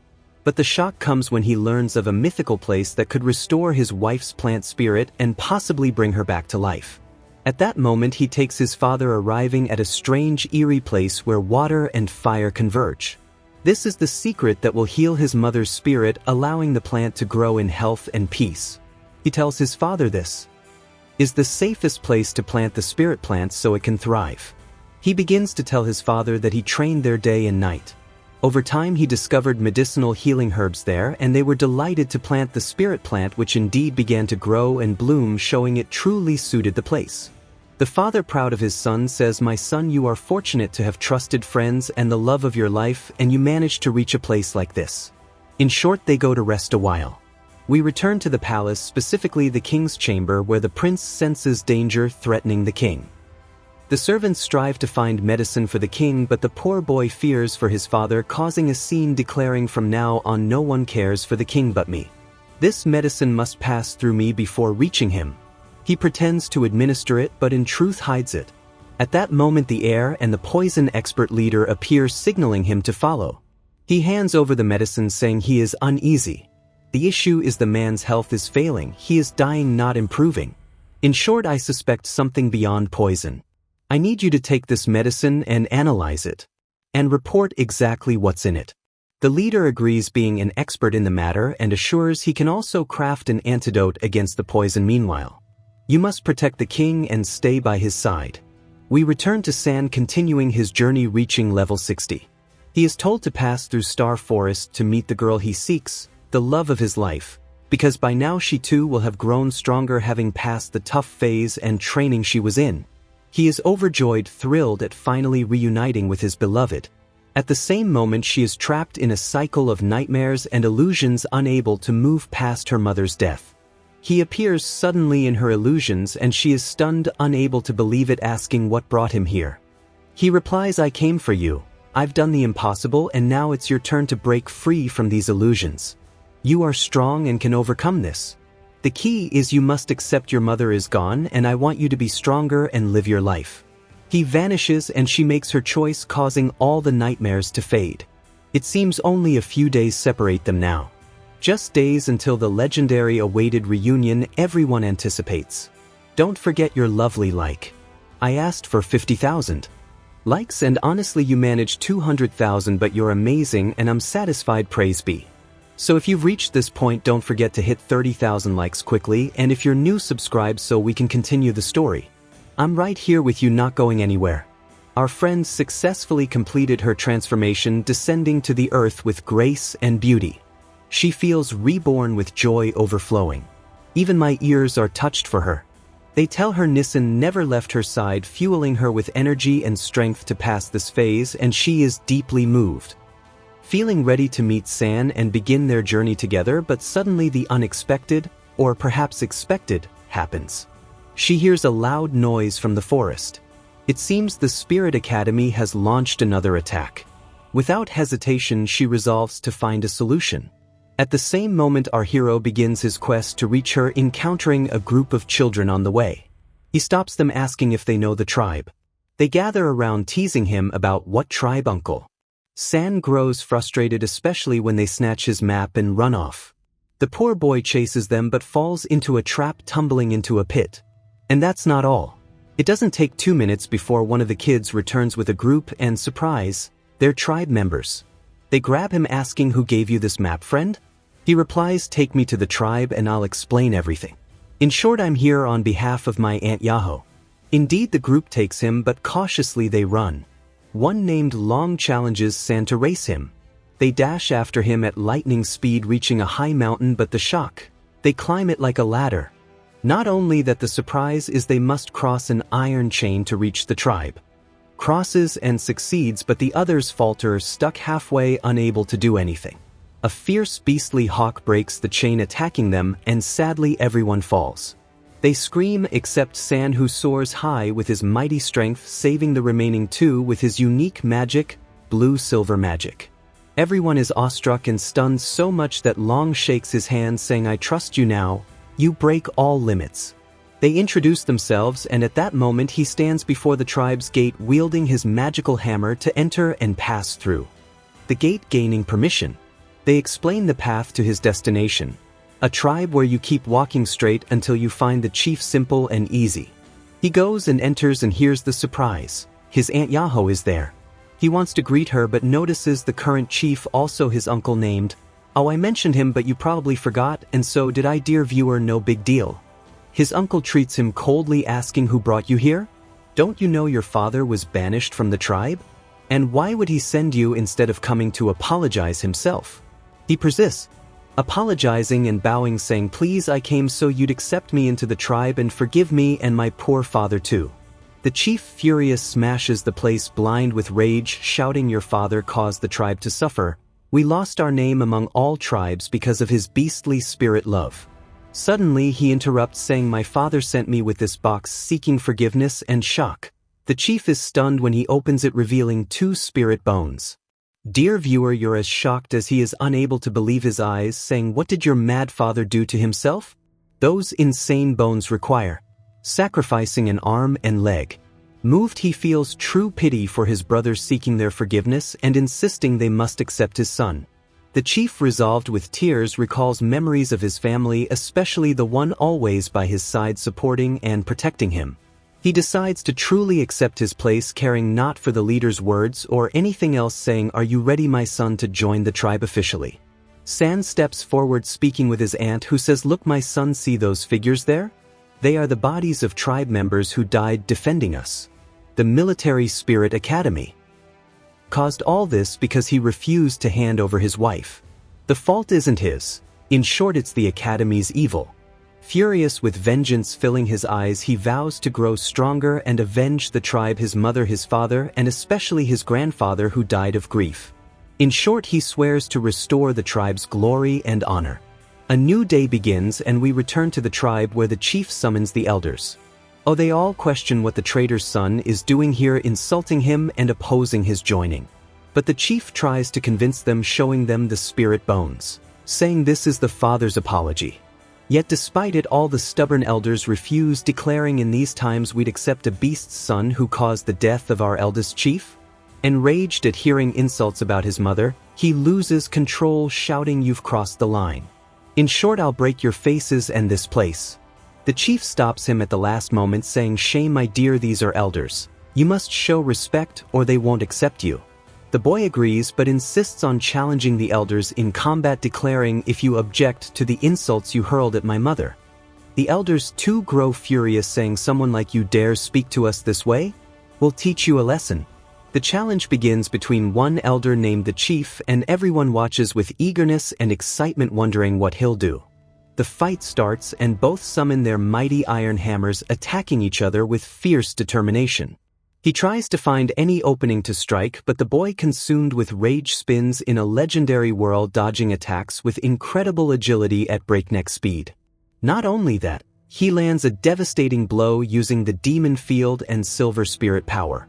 Anything you know might call it nonsense, but this skilled son pins him down, dominating him. Everyone in the hall is shocked. Anyone wielding 2 spirit powers simultaneously is a miracle.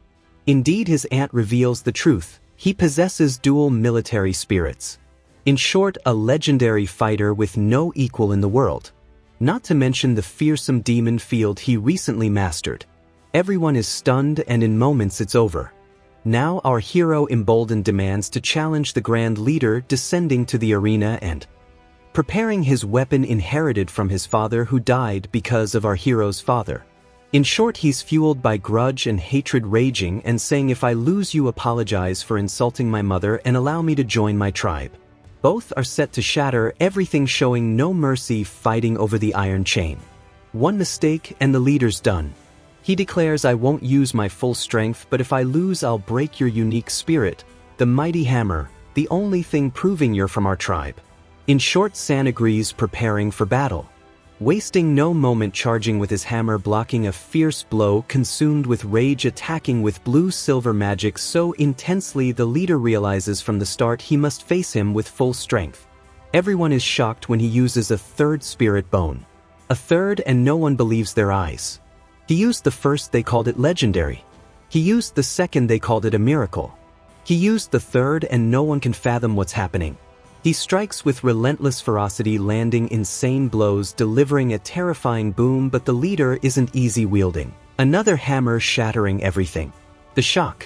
Everyone notices he exceeds 40% of his power. In short, breaking the rules means he loses, but he doesn't stop. No, he lands a decisive, powerful strike. Sand flies thrown far away, so much his uncle worries rushing after him, but with the strength of 100 men he finds him fine and well, even standing and returning to the arena alone.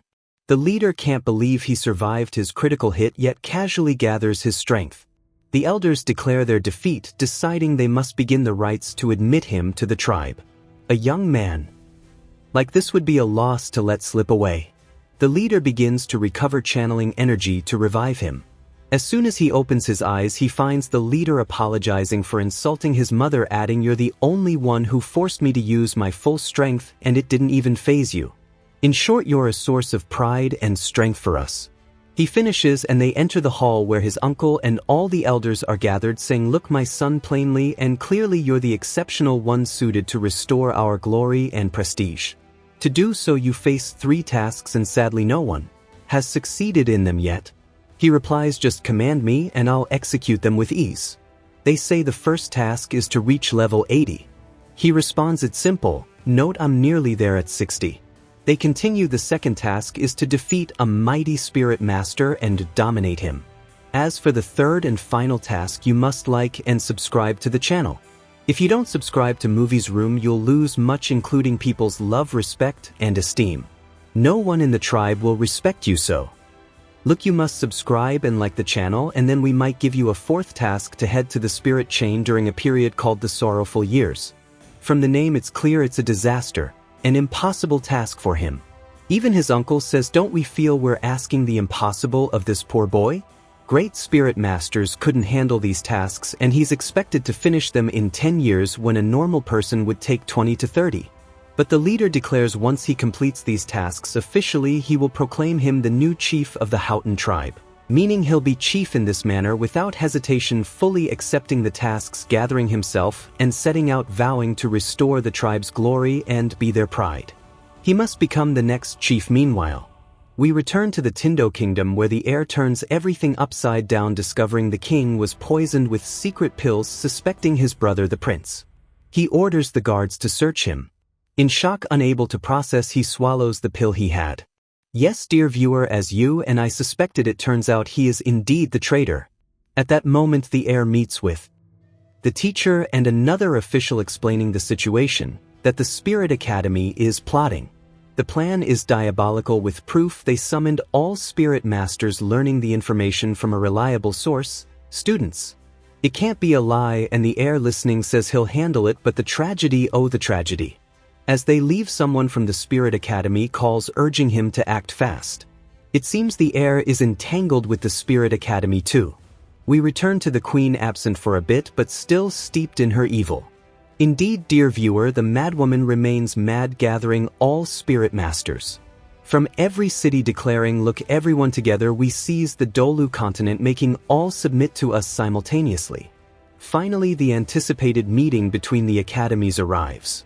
Our friends from the Allied Academy gather, reminiscing about their training days over the past 5 years.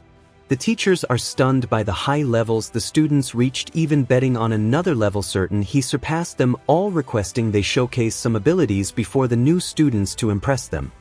Indeed, they agree, instantly donning masks and preparing, each showcasing their mighty strength, but it's all child's play and jest.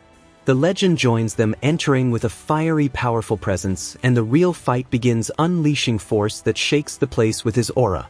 Everyone is shocked by the power of his spirit bones and terrifying speed, not to mention the demon field that overwhelms and halts them, proving the Academy's dean. The team spectacularly dominates. The teachers can't resist, finally admitting defeat.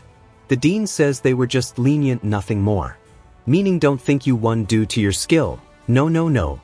Everyone rejoices, joking, feeling they've finally reunited with memories renewed, but sense of void, asking, how can we celebrate fully without her? In short, continue your journey, and when you find her, we'll be waiting at the academy. Only then will we celebrate properly. And maybe our friend Oscar will have returned too. We don't know where he is or why he's missing. Indeed, they make another vow to meet again, praying with love and sincerity simultaneously. In the forest, she begins harnessing the magic absorbed from Sam, crafting homes and shelters for weak animals, deciding to restore peace to the forest, compensating for the destruction caused by the Queen's soldiers. At the same time, our hero Sam reaches the forest, noticing traces of magic, unable to believe his eyes, filled with joy, chasing any sign of her. Simultaneously, she senses Sam's presence and they feel each other. It seems their reunion is mere seconds away, but tragically a disaster strikes at night when suddenly fighters from the Military Spirit Academy attack the tribe of the Elder from which the student hails. They slaughter anyone in their path, executing them mercilessly. Fortunately, the leader miraculously escapes, running to the academy seeking help. Seeing him, his daughter can't believe her eyes, unable to process the shock. They sit in a corner and he recounts what happened, blaming the deranged Spirit Academy, intent on wiping out all tribes. At that moment, the dean and teacher enter, deciding to investigate the situation and disaster unfolding simultaneously. The leader entrusts his daughter, saying, "You are our only hope. You're the sole heir. Without you, the tribe is nothing. Your safety is paramount and we must rebuild anew." He finishes and follows the teachers. She drowns in tears, but her friend stands by, consoling her. Everyone gathers at the mad evil queen's palace to fight her. Our dean and teacher aim to set the world ablaze around her, the place crumbling from their strength, attacking with savage ferocity, seeking vengeance for everything, determined to settle it with powerful, mighty spells. But alas, the queen, with one strike, halts them all instantly, even seizing Erlong, intent on killing her, recalling memories with the teacher who ignored her. Now facing death, he's worried for Erlong, though she loved him, yet he spurned her, his heart set on Erlong. The queen, enraged, declares, "No one can stop me now, and whatever you say, I'll kill her by morning and be rid of her." But at the critical moment, the dean intervenes, saving her. They gather themselves, deciding to return to the academy along with the queen's forces and the Spirit Academy. At night, we return to her, who has devised a complete, intricate plan to save the tribe and rebuild it anew. A courageous girl determined to heal the wounds and fulfill the wishes of those who died in the war. She is also set on exacting the fiercest vengeance. Fortunately, her friend is by her side, calming her and promising to stand with her and help when the time comes. That's true friendship or nothing. Meanwhile, our teacher and a tribal leader are at King Tindo's palace, intent on informing the king and finding a solution together to stand against the mad ruler. But the shock, they only find the heir, who refuses to let them see the king. Yet, in the final moment, the king overhears and summons them inside. They recount what happened, telling him tribes were erased with utter brazenness and savagery by the Military Spirit Academy.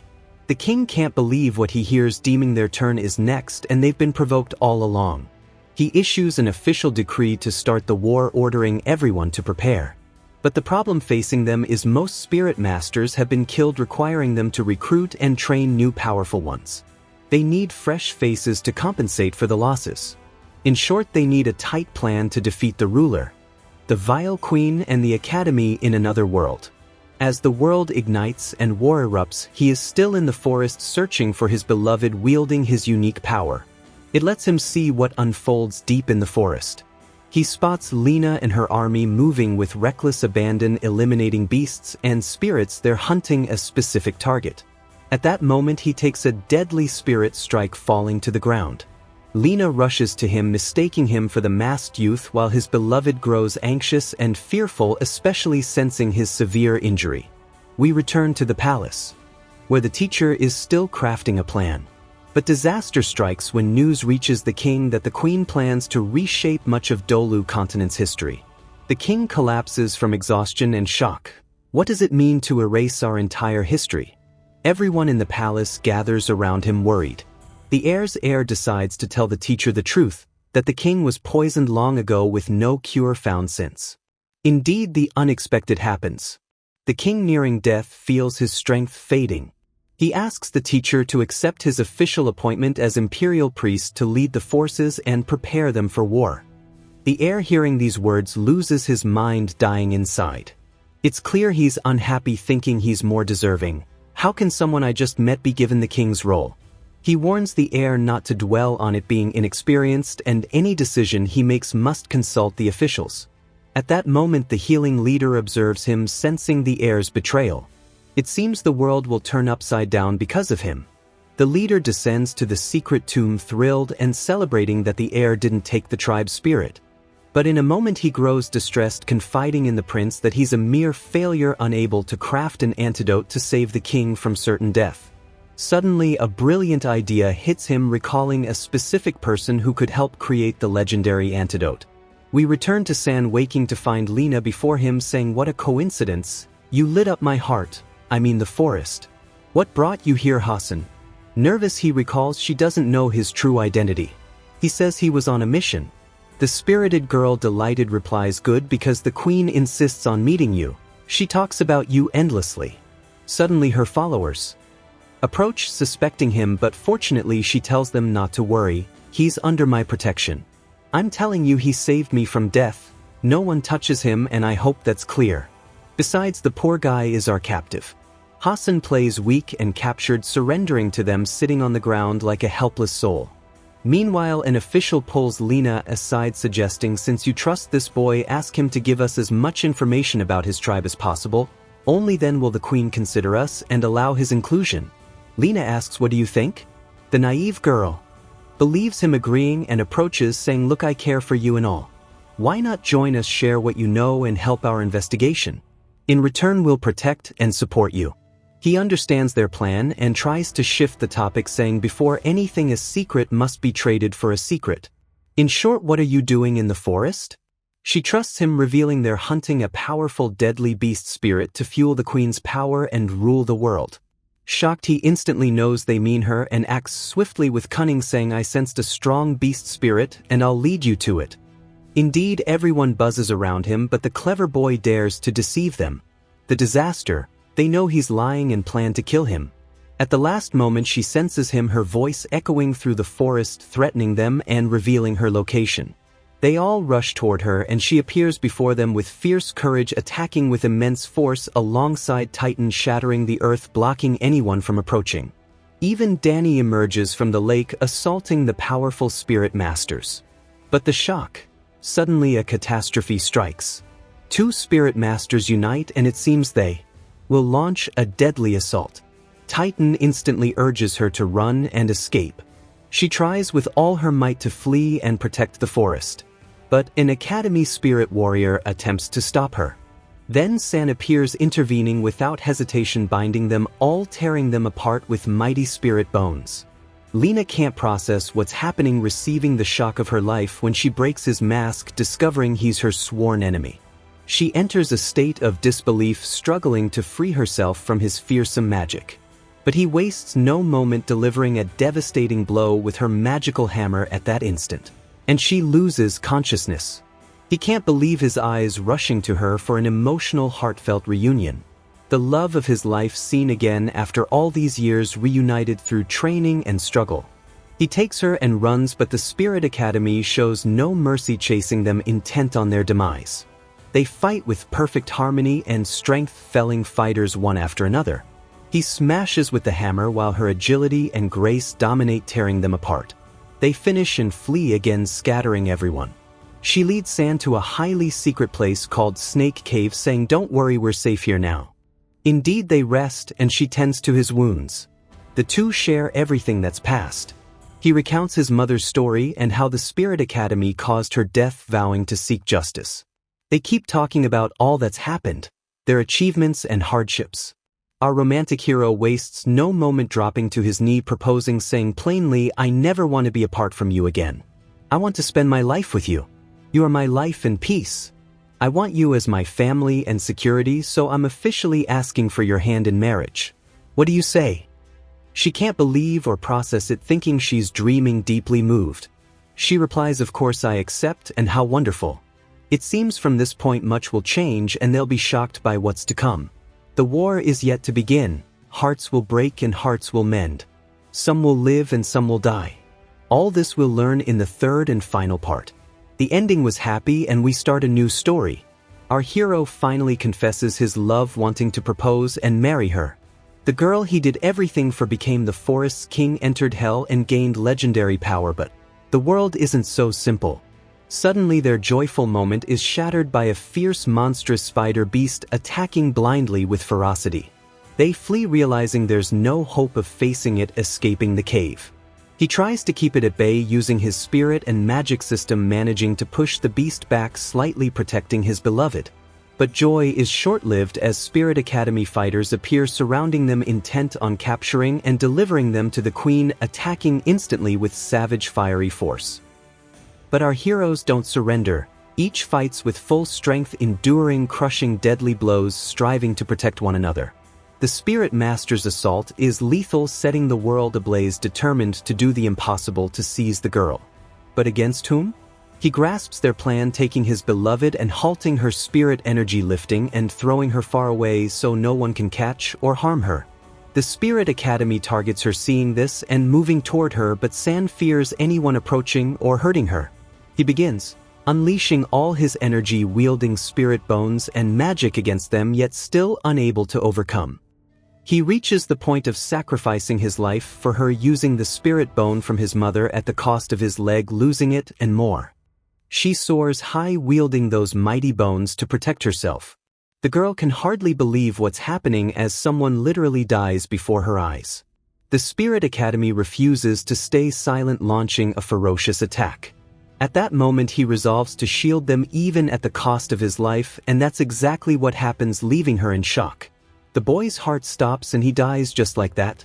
Suddenly the world shatters and ignites. He rises before them, transforming in a wild frenzy. She witnesses this spectacle, loses control, unleashes a tremendous spiritual force, upheaves the place, and burns with them in her madness. She decides to sacrifice her soul for San, who gave his life for her. But then who will survive? She approaches him, offering her life and the spirit bones as well. Such overwhelming love, how can it be? She can't believe it herself and weeps. The spirit group chooses to retreat and she dies. What will they do next as the sorrowful day ends like this? The next day he wakes up finding himself in a forest beside a rose and a wounded rabbit. Poor thing. A gorilla and a giant snake begin to console him, but he's too distraught to focus, having lost his beloved. He holds the rose, which is the last remnant of her soul, and brings it near the rabbit. Miraculously, the rabbit stirs bit by bit until it fully recovers. He realizes her spirit still lingers. He vows to seek vengeance, no longer human. If he doesn't avenge her, he'll eliminate them one by one and set the Spirit Academy ablaze. He speaks with a titan, declaring outright he feels there's a way to bring her back. If anyone knows it, they'd better tell him. They inform him there's only one path, no other. He must complete a series of extremely difficult tasks, the first being to become the Grand Spirit Master, meaning the greatest warrior in the world. The boy doesn't hesitate, declaring he'll do whatever it takes. Just tell him everything they know. They explain he must find an extremely rare plant in the forest which will help restore her body. He reveals he's already ahead of them, possessing the plant. Now all that remains is becoming the Grand Spirit Master. They warn him it's a monumental task requiring the sacrifice of his entire life and energy. If he survives, he'll live as an ordinary human without any powers.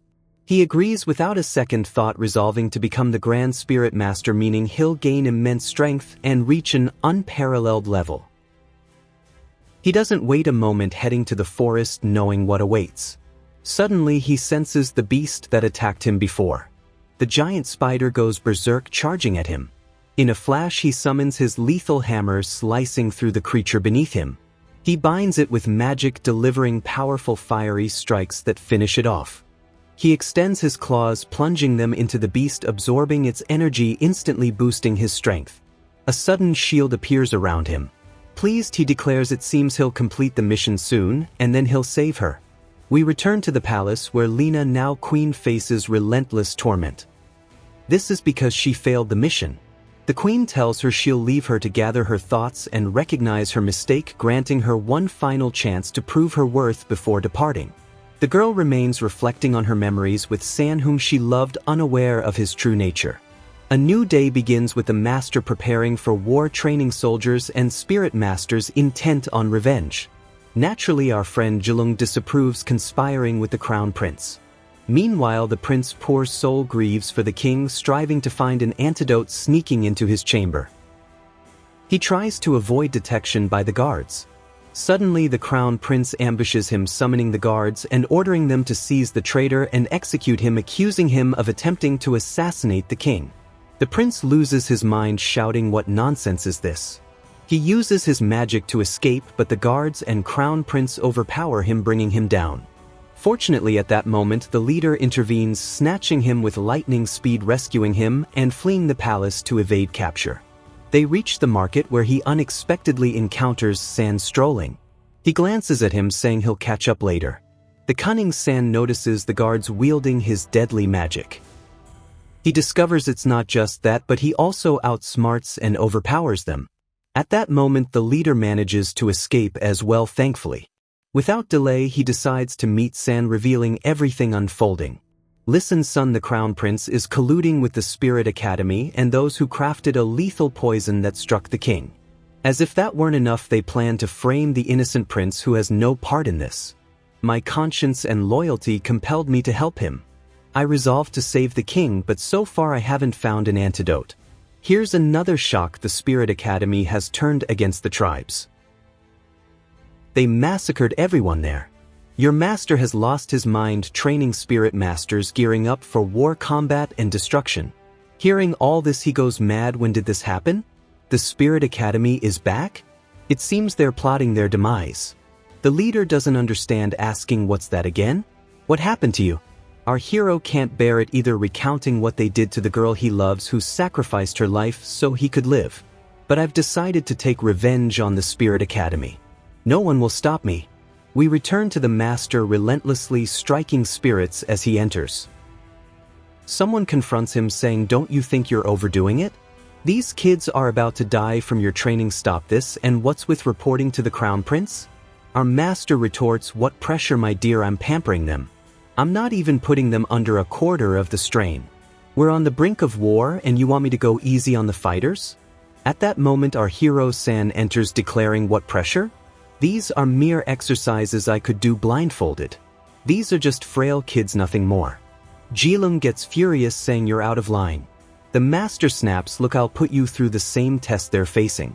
Pass and you continue training. Fail and you and your master leave them alone and spare us." San immediately agrees, saying, "But in return you apologize to me and the master if I lose." They both settle on it. The commander begins subjecting San to gravity magic. San moves unfazed. The kid's talk doesn't hold up as the commander ramps up the intensity, placing him under greater strain. But who's he up against? Our legendary hero still resists, pushing through, completing the training.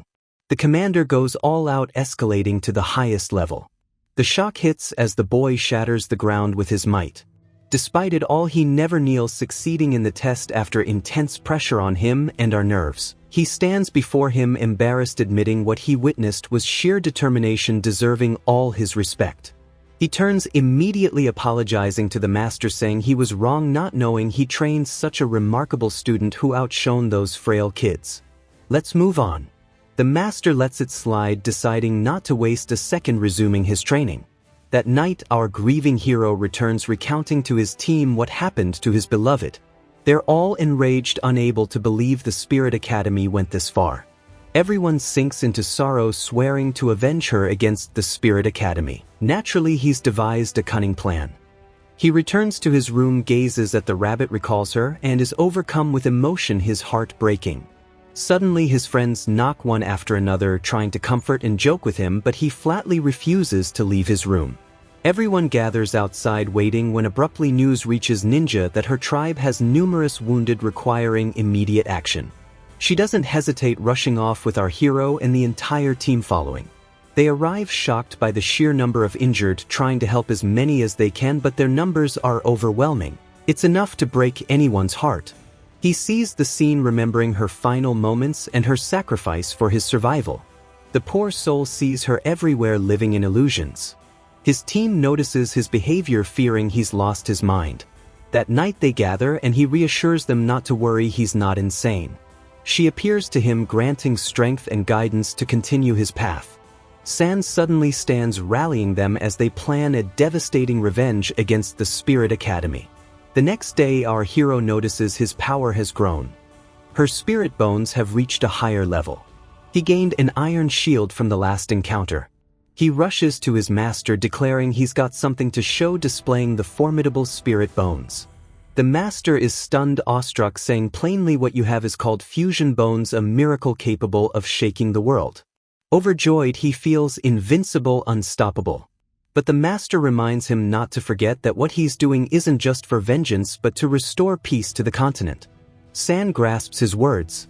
He reassures him not to worry, then recounts the crown prince's betrayal and the events at the palace learned from the leader. The master unsurprisingly had suspicions, saying his heart was never at ease about the crown prince.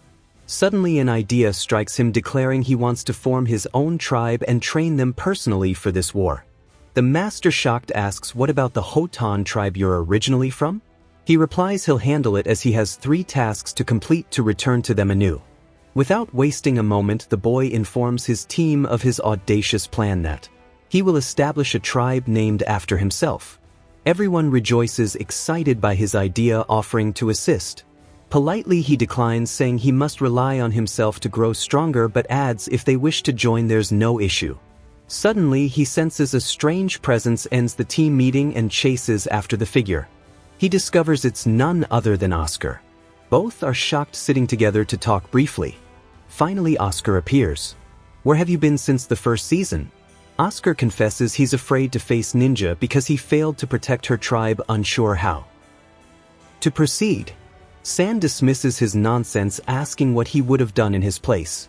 San recounts everything that happened to him. Oscar is stunned, barely believing or comprehending his words. They finish talking, deciding to return to the academy to meet Oscar's team. There a shock awaits as Ninja appears with her father, the leader, and is stunned to find Oscar before her, rushing to him, rekindling their love story.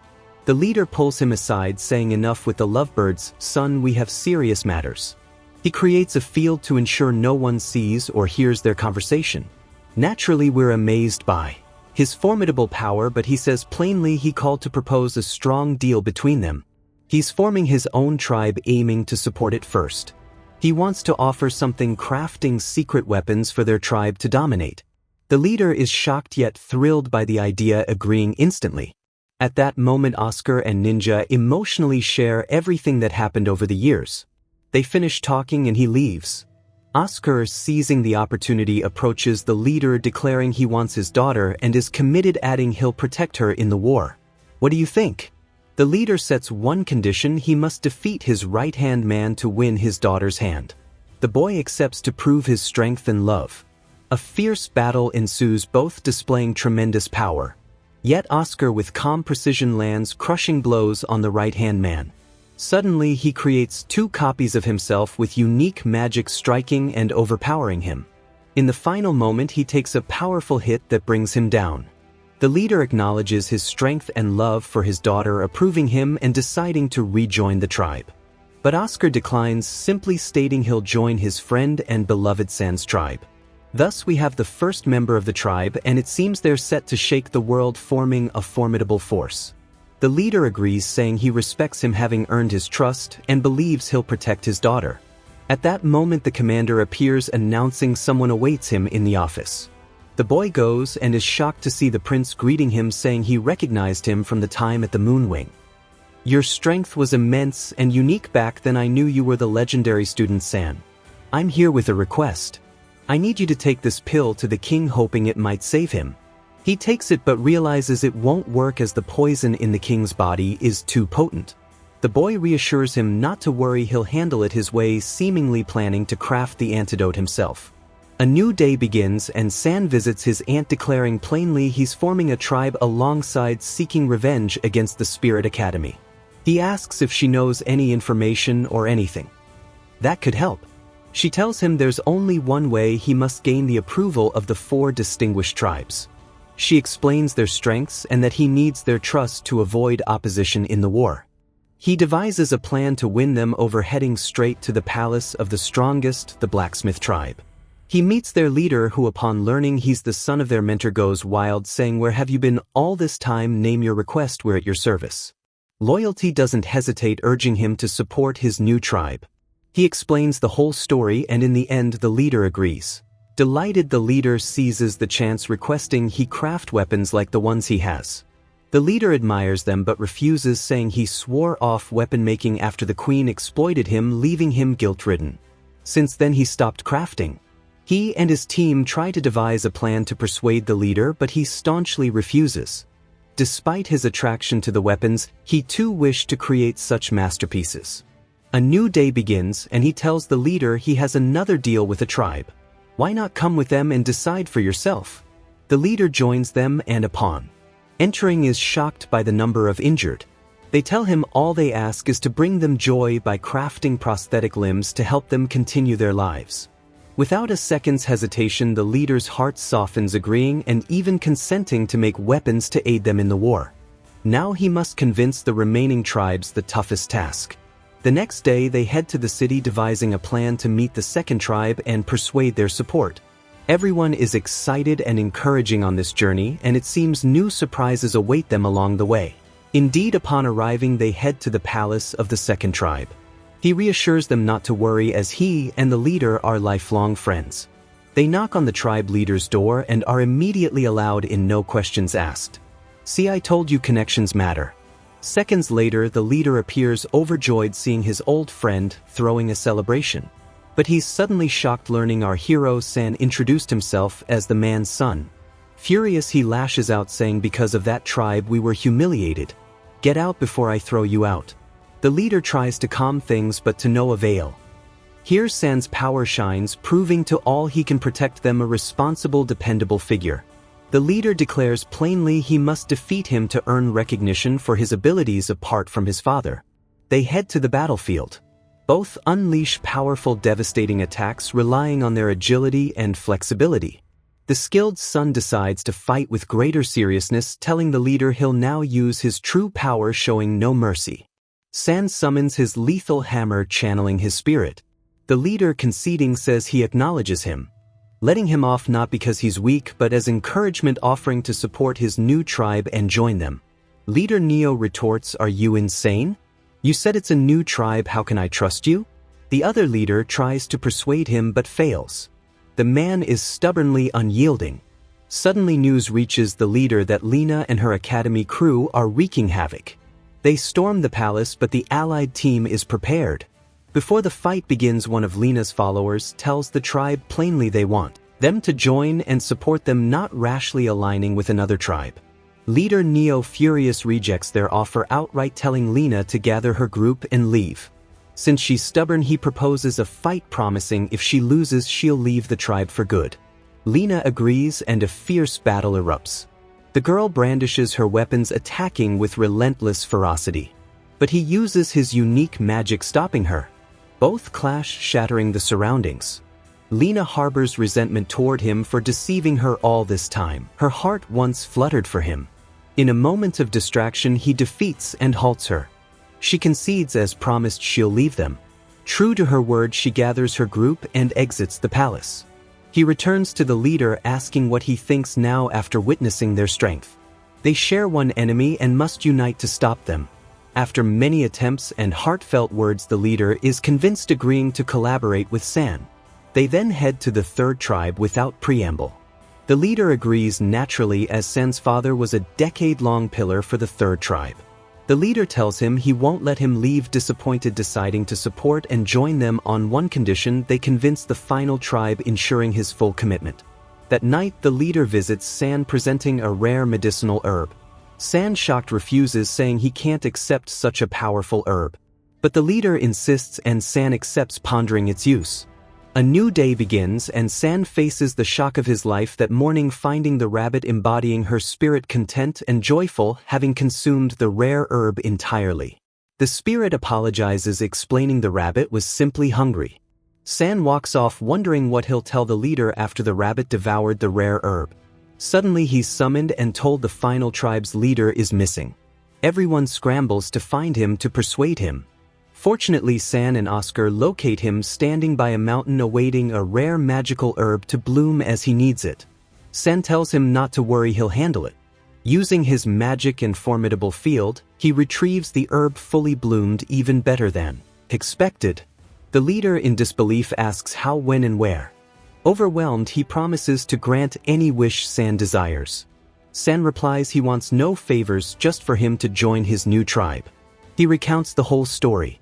Like those before, the leader insists San must face him to prove his worth. Without hesitation, San attacks relentlessly. They engage in a legendary epic battle, slashing with weapons. The leader wields his deadly spear, landing powerful strikes. Both go wild, shattering the surroundings, but San takes a heavy blow. In the final moment, she reappears, protecting him. The leader, stunned, can't believe his eyes as the girl attacks, slashing and overpowering him. He falls defeated. Everyone rushes to the leader, ensuring his safety. Fortunately, the tribe's leader is fine, still alive. He acknowledges San deciding to join him. It seems the war's start is imminent. All 4 tribes now stand united. The next day brings another shock as he wakes finding her beside him, bewildered by when and how she returned. Yet she remains silent. He informs the team that the rare herb allowed her to summon her body, but her consciousness is absent, meaning she can't speak, only be seen. He alone can understand and communicate with her. The team rejoices, unable to believe she's before them. San resolves to continue his plan, ensuring she regains her consciousness and spiritual strength immediately. The next day, he embarks on his journey to execute his revenge plan, summoning all his fighters and followers to the palace of the new Tang clan tribe. Our tribe leader, now unstoppable, sits confidently as its president. That's not all. He assigns roles to his friends and the 4 leaders, each responsible for a specific domain, ensuring the war lacks nothing. He also sets rules forbidding the killing of beast spirits or weak animals. Finishing his speech, everyone rises, pledging loyalty to the president. Thus, the formidable power of the Tang clan tribe is officially declared, led by San and the 4 leaders. The surprise comes when San speaks privately with Yang, the leader of the Destruction tribe, taking him aside. Presenting the poison pill, the king took, requesting Yang use his exceptional skills to craft an antidote, refusing to share further details. The leader agrees to San's request. After the meeting, San returns to the palace, meeting his master, who hands him a seal, saying it's the only thing that can protect him from any disaster, even standing against the Spirit Academy's military might. The key is to trust himself and fear nothing, only then will he defeat the academy. San accepts the seal, filled with pride and strength. They finish their conversation, and the boy heads with his group to the forest. There they discuss crafting a vast number of weapons. They need to return to the blacksmith city to produce everything required. Upon arriving, they're shocked, seeing many children and elderly working under harsh conditions. Something's wrong here. Within minutes, the leader notices youths attempting to deceive people with counterfeit armor. As an expert, he exposes them, wiping the floor with their dignity. Even some Spirit Academy fighters thought to intervene, but were humiliated before all. They faced the shock of their lives, learning they confronted the leader. The leader also finds his old disciple, taking him aside, saying, "Let's meet the teacher and talk." This is the man who crafts weapons, the expert and master chief blacksmith. The man is surprised seeing the leader, asking what brings his dear friend, clearly planning something big. The shock hits when the leader introduces San as his president. Skeptical, he's convinced as the leader reveals all the weapons before them are San's creations. The leader, astonished, begins convincing him, revealing all secrets, saying this is child's play compared to the real weapons. The leader grows fond of him, and the teacher is even more impressed, declaring he's his right-hand man, promising to craft something monumental to devastate the Spirit Academy's military, a vow he assures. The next day, the team gathers. A shock hits as a tribe leader appears in critical condition, nearing death. San rushes to save him, bringing him in and summoning leader Yang to treat him. But the man is already struggling, with death, blaming it all on Prince, being imprisoned and tortured by the Crown Prince. San vows to rescue him, assigning tasks to the team, fed up with the Spirit Academy and its sinister plot. Simultaneously, the prince is humiliated and confined. The Crown Prince tells him he'll make his death meaningful, demanding he confess publicly to being responsible for the king's plight. The boy, shocked, can't believe it. As soon as he's brought out, the Crown Prince acts, but with his cunning and skills, the prince deceives the guards and escapes, rushing to check on the king, whose condition is dire. with no hope of survival. He uses his magical ability to ease him but has only 2 hours to save him. He rushes outside the palace when suddenly the crown prince and guards appear. He tries to attack and fend them off but can't overpower them. The crown prince intends to re-imprison and eliminate him.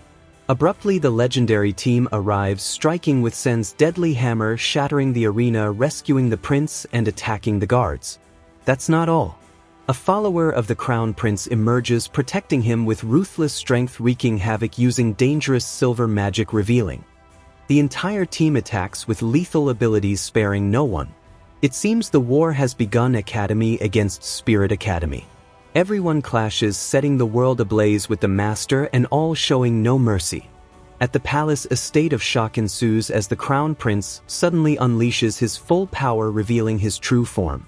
The world turns upside down as he transforms, surrounded by immense powerful energy. No one believes what's happening. The crown prince has revealed his true self. Suddenly, a beautiful, strong girl appears, introducing herself as the first queen of the Spirit Academy, named Ran, an unexpected revelation. She has her own plan, attempting to persuade San to join her and end the war. But at that moment the boy decides to deceive her, engaging in conversation to save his exhausted team on the verge of defeat.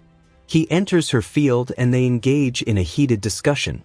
Ran tries to convince him to join her, saying name his desire and she'll fulfill it if he sides with her. San plays along, stating he wants to avenge his beloved and destroy the Spirit Academy. Naturally, she can't tolerate this, telling him to stop the nonsense, attacking with immense formidable power. But San can't withstand her nor use his spiritual strength in her field.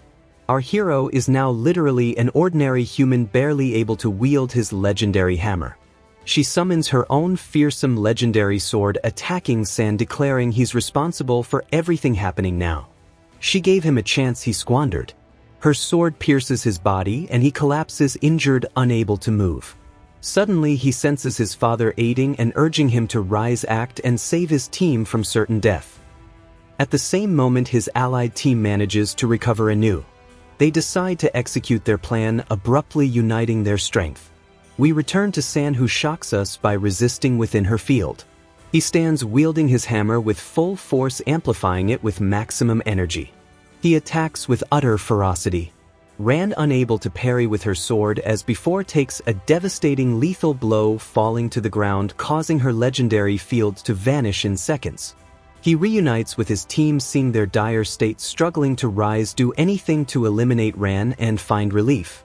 But the disaster is his spiritual power faded with the field.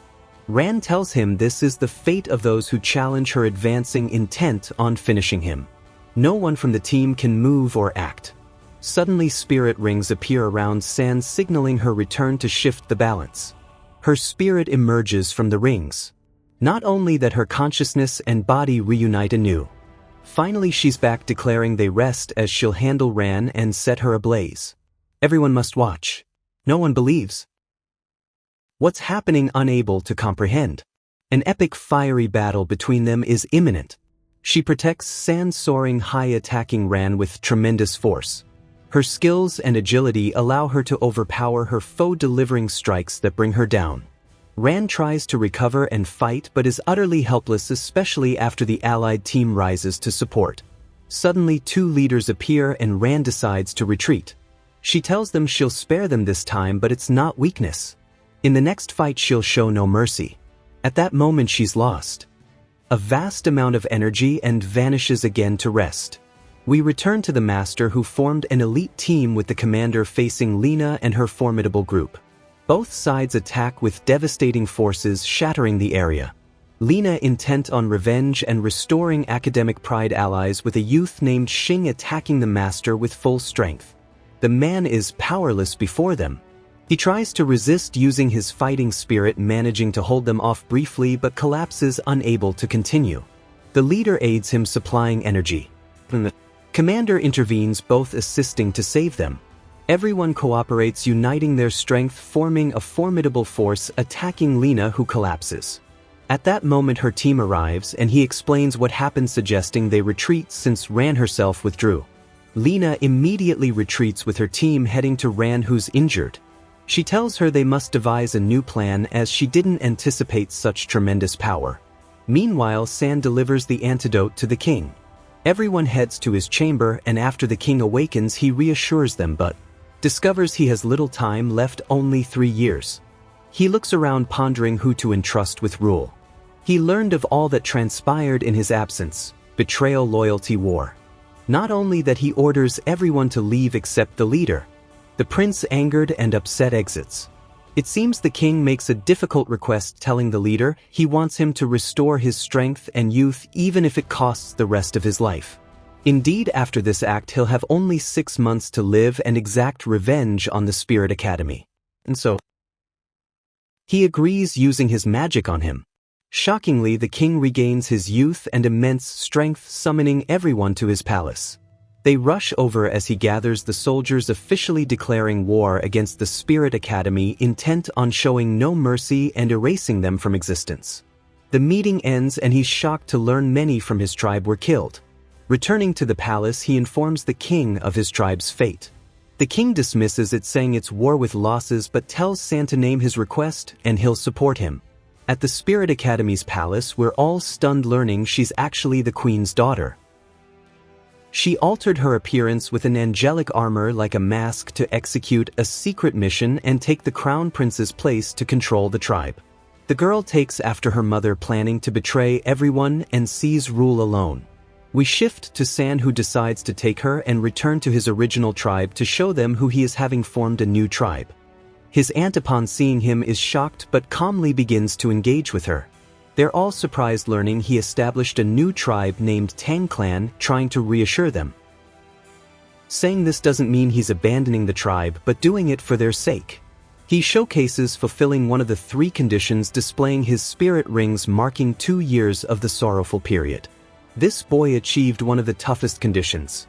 No one believes their eyes, immediately respecting rather than resenting him, deciding to trust him and affirming he remains a member of their tribe. He can request anything anytime. He thanks them, then approaches the leader asking for cooperation in crafting the secret weapons he's planned, knowing their tribe excels in weapon crafting, a skill he inherited from his father. The leader naturally agrees, fully supporting his war against the Spirit Academy's military. They converse and he learns things unknown to him. The leader reveals the queen has a father named the strongest in the kingdom. The only one reaching his level was San's grandfather. So beware, even if you defeat Ran or the queen, there's a bigger figure behind them. That's the toughest battle you'll face in your life. You must surpass him. To defeat him, they learn he must train in another place notorious for real danger, filled with deadly, perilous sea monsters on the island. Without delay, he takes her and they decide to head to their next destination, visiting his father to pay respects. They reach the strange place, finding her with the plant containing his mother's spirit. He introduces them, saying she's the girl he loves, wishing to spend his life with. His father, overjoyed, blesses him and suddenly presents a gift to San, giving him prosthetic limbs to replace those he lost. Moved, the father decides to delight him, hosting a small wedding ceremony, blessing their love. They recall their memories together, feeling their love has finally triumphed. When the king learns of the marriage, he summons Sen, offering a prestigious position, appointing him as a master. The crown prince gives him a legendary spiritual tool, saying it will aid his training, indicating the matter's gravity. The boy, now strong, senses immense spiritual energy from the tool, overwhelming him, causing him and the tool to lose consciousness, earning him the title Ocean King for wielding the spiritual tool. The team gathers to embark on their journey to the island for training, preparing for the perilous trip. The master bids them farewell, worried about the journey's dangers. The 8 set off hand in hand with love and courage to grow stronger and prepare for the great war ahead. But to train on the island, they must first pass a test. The island's overseer transports them to a strange, tranquil place where each team member will be judged based on their character and achievements, determining their tasks to pass the test. Mumbai begins, earning 7 tasks with distinction, an extraordinary, formidable number. The rest of the group follows. But everything changes when Ling, with her strength and courage, secures a higher score and more tasks. Each receives a mark on their forehead, and failing to complete the tasks in time means death. It's San and his beloved's turn to test their luck and discover their strength and tasks. Suddenly, a tremendous force expels everyone from the place. The atmosphere shifts, but it's a terrifying storm erupting out of nowhere. It's from a follower of the Ocean King who says it's the first time she's seen this phenomenon and the immense power can't be assigned a test or judged. Everyone is stunned as a golden mark appears on his forehead. It's the Ocean King himself wielding the legendary tool given by the king. The king's follower appoints them as highly honored guests on the island. All respect them, especially when she discovers he's the great-grandson of the greatest legendary leader from the tribe, the man who trained here long ago, reaching the strength of the Boar King's father. In short, a legend with a great mystery behind him. Our friends decide to explore the island until they uncover the remaining secrets. Meanwhile, at the palace, she prepares herself and her spirit to exact revenge on Queen Ojar, harboring a grudge against her for never treating her as a daughter but as a combat tool. Her great-grandfather supports her, setting the stage for a deadly war between San's team, the Spirit Academy, and Ran simultaneously. Our team holds hands before starting their tasks, advancing with confident steps toward the unknown. No one can stop them with their strength and the power of love in their hearts. Thus concludes the first season.